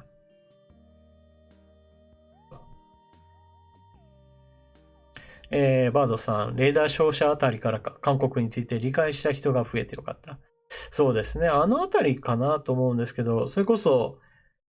新型コロナウイルスの問題のその前年あたり、2019年とか2018年とか、そのあたりから韓国のやっていることをも分かっている人はもともとは分かってるんですよ。でも一般の人までは分かっていなかったっていう意味で言うと、あのあたりでより広く多くの人たちが、あれ、やっぱり韓国っていうのは本当になんかおかしなことを平気で言う国なんだなっていう認識が、まあ広がった年なんじゃないかなと思いますね。やっぱり一部の人たちだけが分かっているっていう状態っていうのは、いわゆる国民的な世論を形成するときには足りないんですよね。なんかカルト集団的に、私たちは知っているんだ、みんなが知らないとダメなんだって言ってる状況っていうのは、やっぱり、広がりがなくて、なんか、声を強く出している人たちがいるけど、なんか怖いわ、みたいに見られるわけなんですけど、より多くの人たちが、ああ、なるほど、こういうことかっていうふうに理解してくれれば、いわゆる前提条件としてみんなが意識を共有することができるので、韓国に対しても、ああ、こういった国なんだからこういった対応しないといけないよねって話をしたときに、そうだねと、まあ賛同してくれる、もしくは、黙認してくれる人たちが増えるっていうのは非常に良いことだと思いますね。雨の中の熊さん、東日本大震災をお祝いされたのが決定的だったな、自分は。まあ年数的に言うと前ですけど、まあ確かにそういったこともありましたよね。まあそれこそ、まあ東日本大震災もそうですし、旭日旗問題っていうのを一番最初に見出したサッカー選手の時なんかも本当にもう適当なこと言ってるなみたいなところもありますしね。まあそれ以前だと、そもそもあちらの国の関係者の人たち、まあそういったルーツを持つ人たちが日本で、まあ、非常になんか自分たちの系列の力っていうのを発揮して、どこかの会社に入ったらその後輩の人たちも同じ人脈でどんどん入れていって、その組織について自分たちの影響力を拡大するっていう話はまあ前からあるわけなので、まあそういった部分についてまあより広く理解が進んで、これを何とかしなければならないっていう問題意識を持ってくれる人が増えることは非常に重要だと思いますよね。ハクビさん。他のはただの隣国の自爆ばかりだったけど、天皇謝罪を要求された時はありましたよね。確かにそれも。まあ戦争犯罪者だって呼んだ人たちもいましたからね、あちらの国が。まあそれも政治家レベルで。活動家レベルだったら別に、大したことないって言うと変ですけど、影響力は少ないんですね。でもそれが国会議員レベルで、それが複数の人たちになって政治集団としてっていうレベルまで来てるのはやっぱり、まあ韓国が一番、ひどいもんですよね。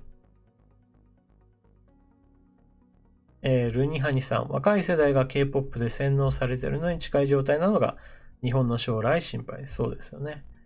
結局若い世代の人たちはそうした歴史問題云々っていう話について本当に興味を持ってくれていないのが現実で、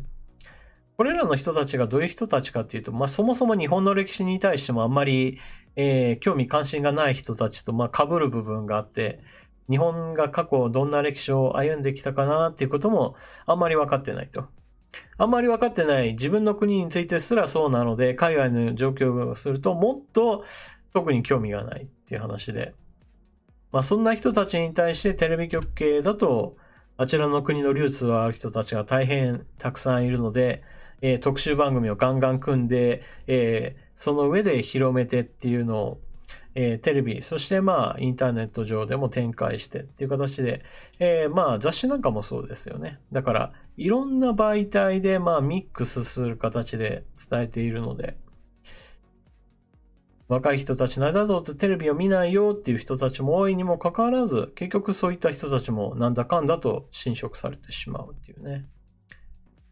雨の中の熊さん、日本が戦争でアメリカに負けたこと知らないことがいるからなーっていうことなんですけど、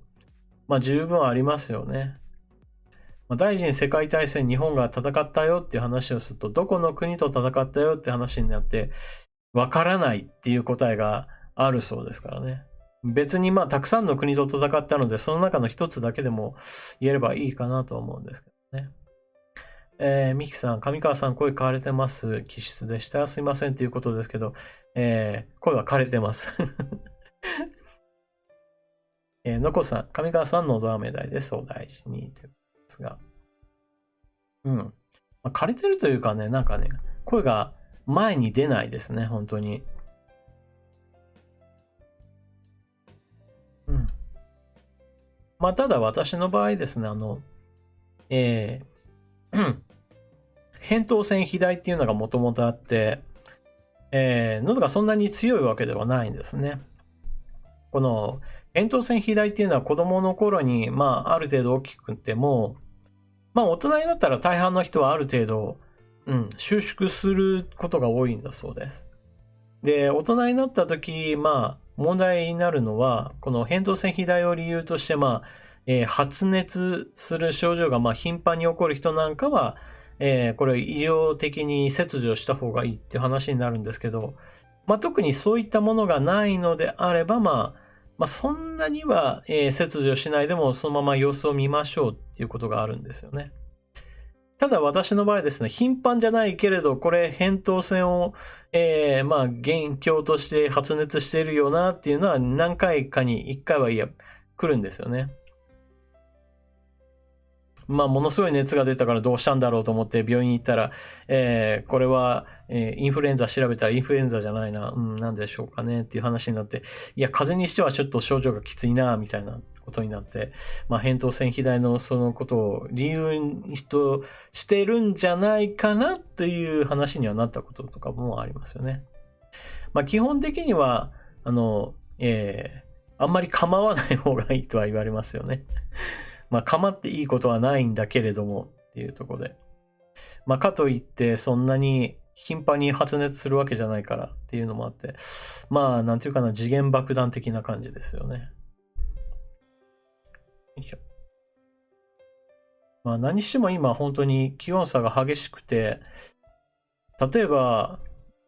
気圧症状を理由にして、ものすごく頭が痛くなるっていう人たちもたくさんいるし、同じようにしてこの寒暖差が激しいから、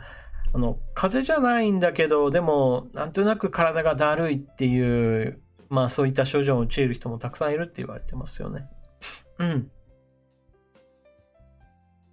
というわけで、まあちょっと喉の状態もあまり良くないので、残りはちょっと少し駆け足でご紹介だけにしましょうかね。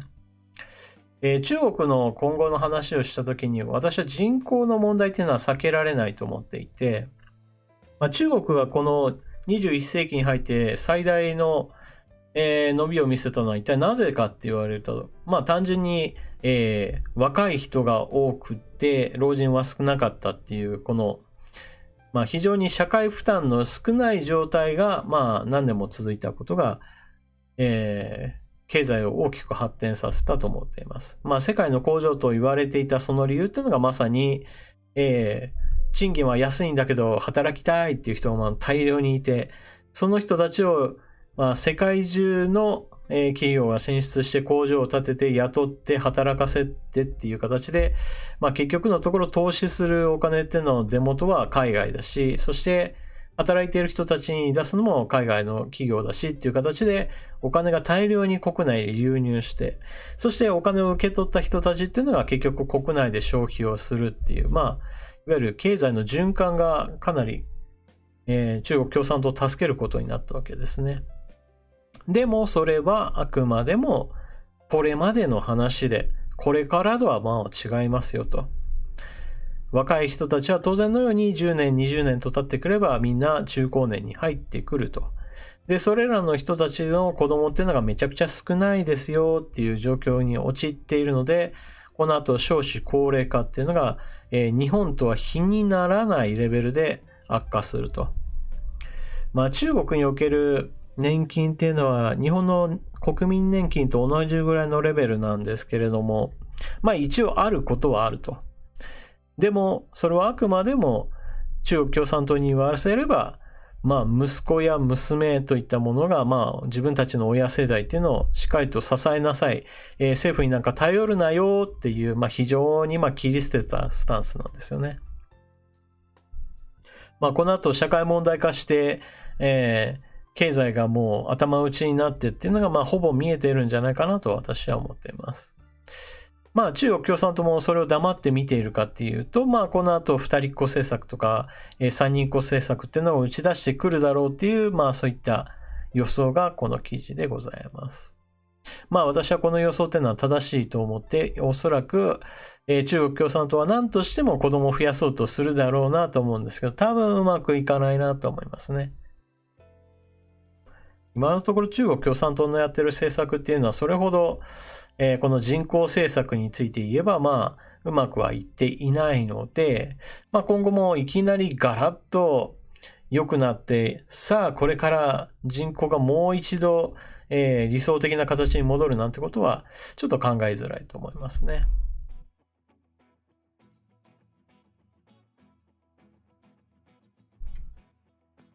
うん。まあそもそも論として中国ではこの都市部の人たちはものすごく、潤ったわけなんですけど、でもその人たちっていうのはお金も潤ったけど生活コストっていうのもものすごく上がったので、決して、自由に使えるお金が潤沢になったわけではないっていう問題があって、そういったこともあって子供を何人も何人も産んで、よし、これからも私たちはものすごく楽に暮らせるよなんていう未来はちょっと描けないわけですよね。まあ自分たちが豊かになる過程途中だったら、これからも収入は増えていく、子供を産んでもっていうふうに思ったわけなんですけど、まあそれもまた難しい状況ですよね。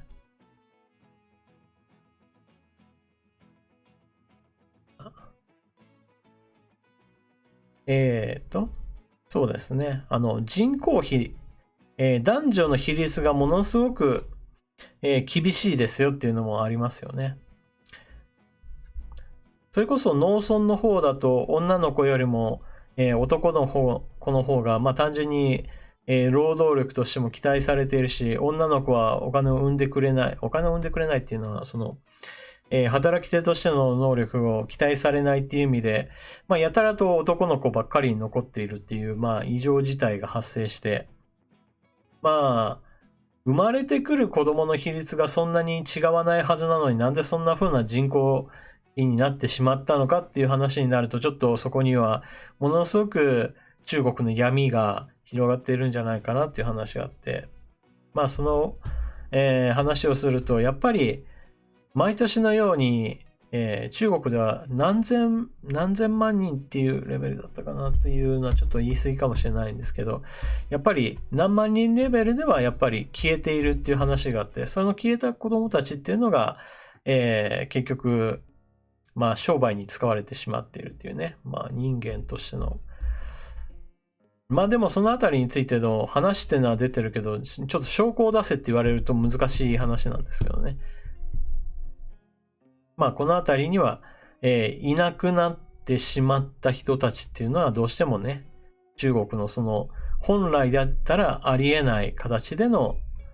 まあ、人口比になってしまっていると。本来であれば男女比、生まれる数で言うとそんなに極端には離れないはずなのに、中国では極端に離れてしまっていますよっていうね。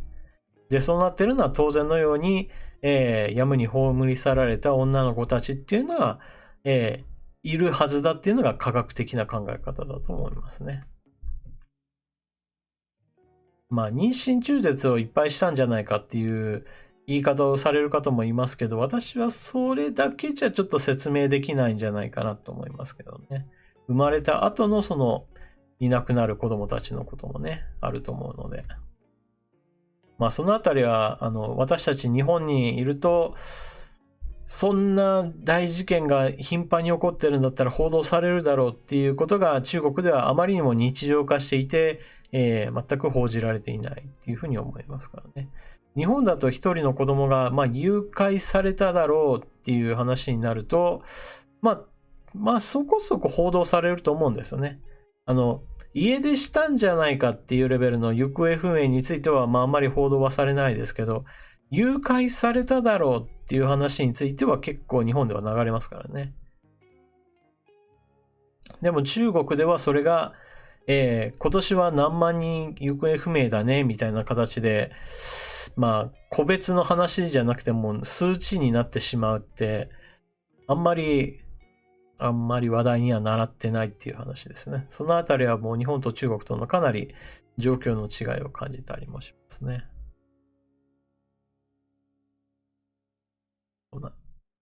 といったわけで、このあたりもサクサクっていきましょう。そんな中国なので、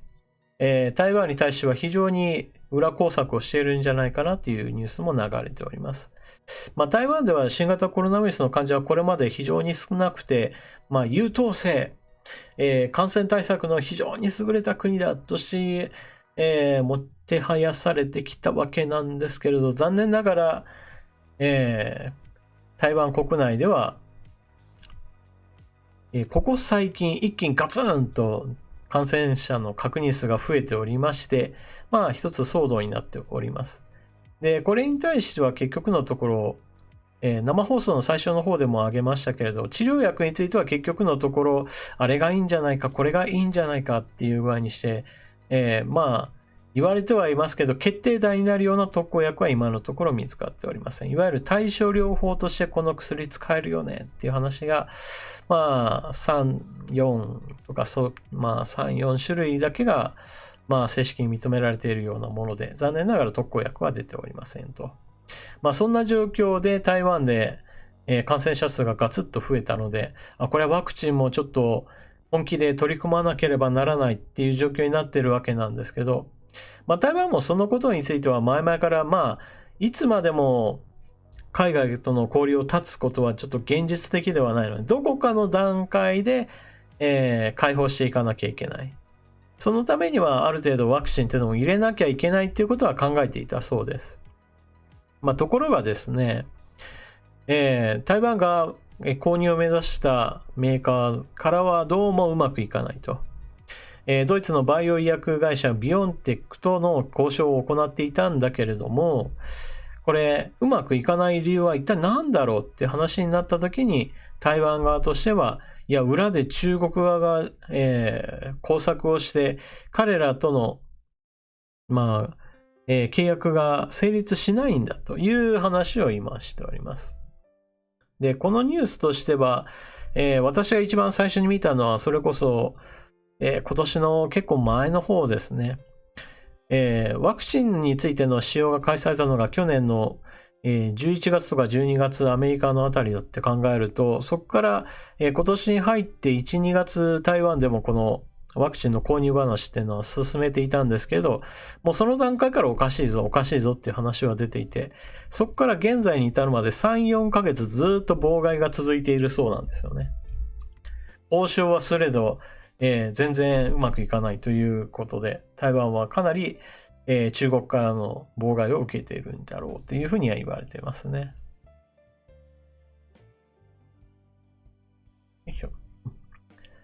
今だともう、この感染者数を完全に抑えているだろうなって言われている国はもうニュージーランドぐらいになってきたんですけど、ニュージーランドも永遠に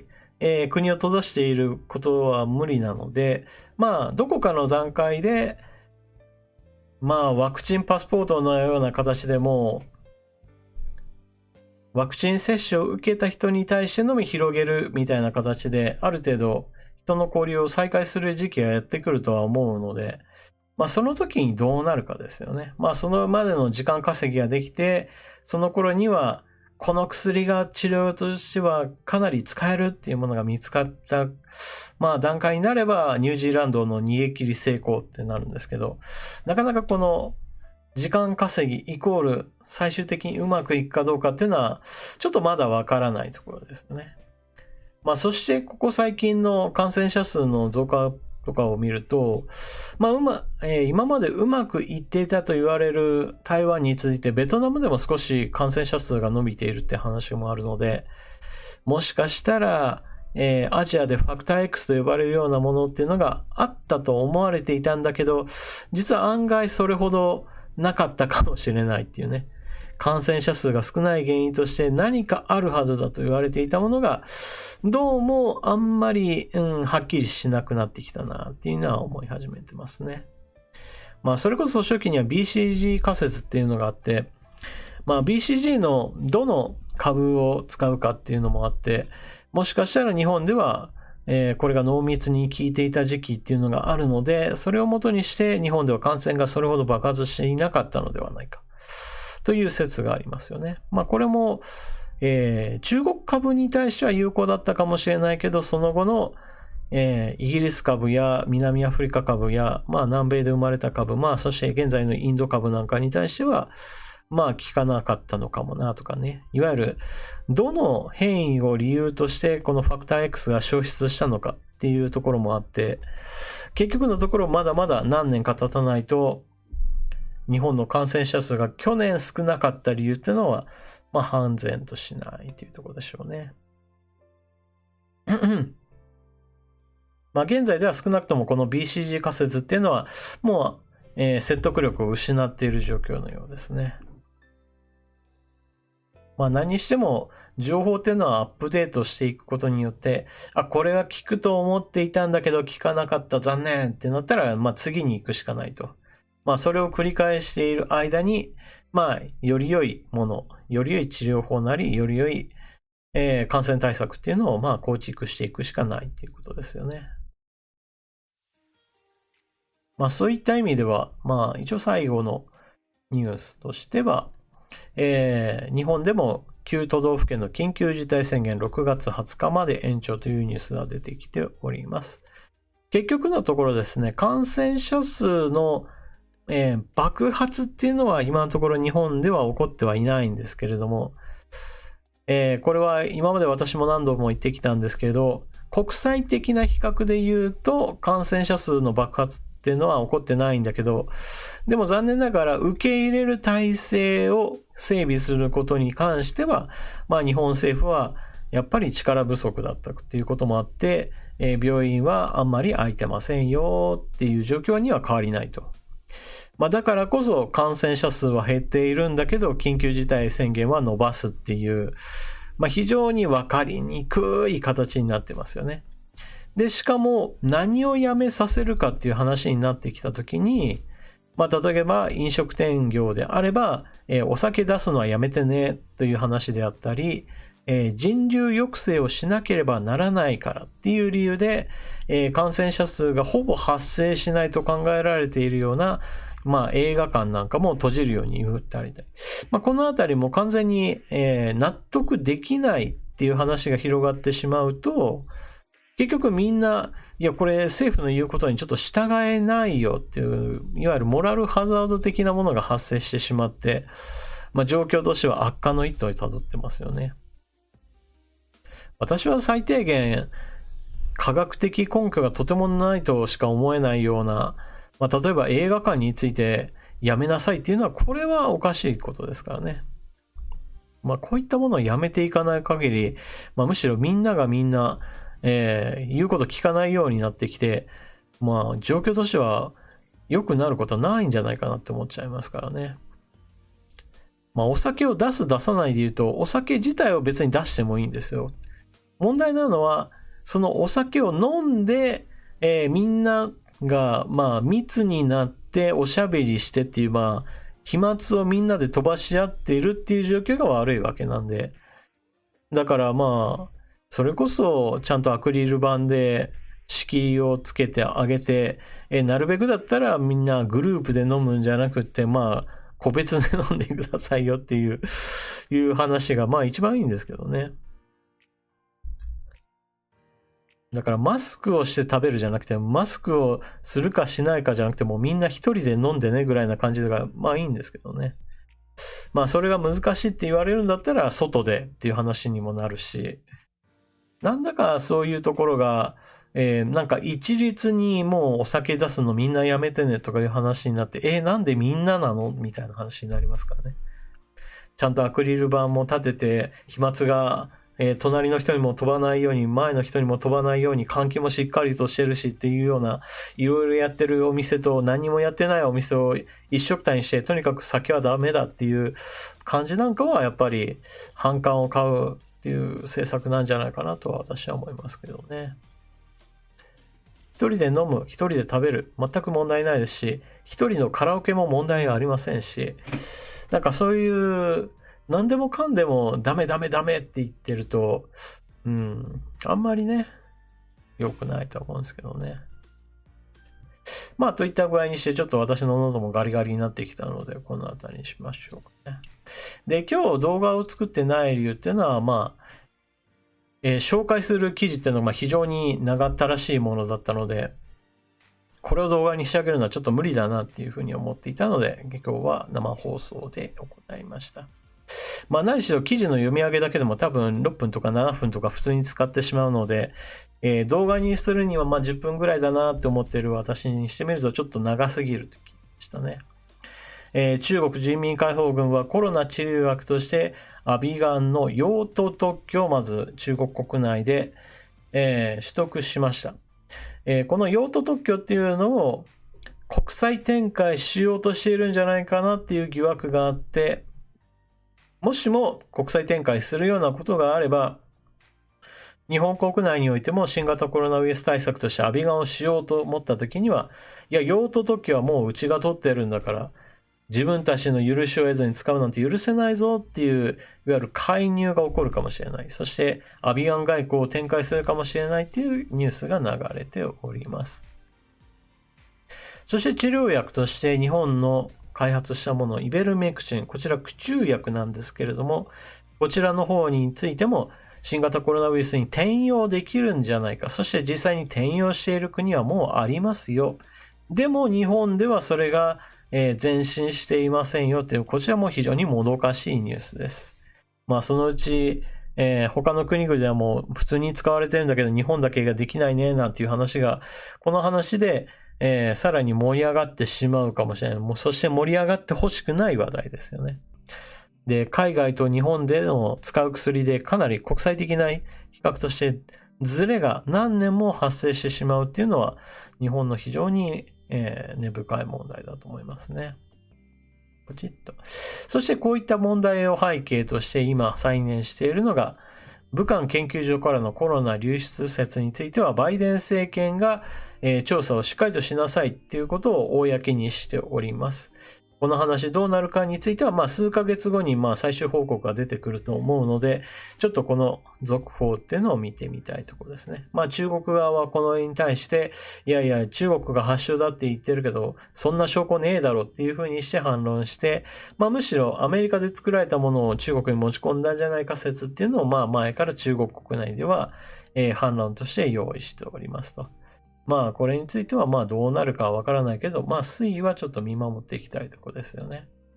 まあ少なくともどっちの言葉に説得力があるかといえば、まあそれは中国側ではなくアメリカ側の方がよりまあ納得というか、そっちの方が妥当と言えばいいのか、まあ信憑性は高いんじゃないかなと思いますけどね。そして新型コロナウイルス問題でまあ薬の話であるとかワクチンの話出ているんですが、中には、眉唾のものとして、空間除菌グッズがあたかも効くかのような、お話をされている方がいますが、一方において効くほどの濃度で噴霧すると、自分の喉を完全にやられてしまうんじゃないかっていう意味で、かえって有害になるシーンがありますので、空間除菌グッズについては人のいないところで使うことを前提にして、使うことを前提にしても結局のところ、医薬的なものとしては効果が認められているわけではなく雑貨扱いですよ。お気をつけくださいというニュース流れていますので、こちらの方を予備知識として入れておいた方がいいかと思います。といった具合にして、今日はちょっと少なめのニュースに、まとめてお話をしてまいりました。これからも動画にするのはちょっと難しいなっていう、単純に長いとか、ちょっと話が、そういったものについては、なるべく短く話せるものについては、動画にする感じで。そして長そうだな、ちょっとまとめようがないなっていうものについては、こういった生放送。あとは私の体調ですよね。今日みたいにガリガリな、声の時はちょっと動画にするの厳しいなっていう時は、ゆるゆると話す感じで生放送していこうかなと思っています。もしかしたら次動画作る時もこんな感じで、まだ喉が、荒れた感じになるかもしれません。その時は、ちょっと喉気をつけてねっていうコメントでも書いてもらえれば、私もちょっと気をつけるのかなと思っております。読み上げソフトで全部済ませるっていう方法は、一応あることはあるんですけど、それはなるべく避けようかなと思っております。皆さんも最近では寒暖の差が非常に激しい時期で体調崩す方もおられると思うので、ぜひとも私と同じように体にはお気をつけください。情報を発信する側も受ける側もどちらも、みんな今は本当に体に気をつけるのが第一でございます。というわけで2021年5月27日の生放送、本日の話題としてはここまでといたします。次回は生放送をするときはゲリラ的に、そして動画をするときも結構夜遅くになるかとは思いますが、これからもよろしくお願いします。それでは皆さんおやすみなさい。またね。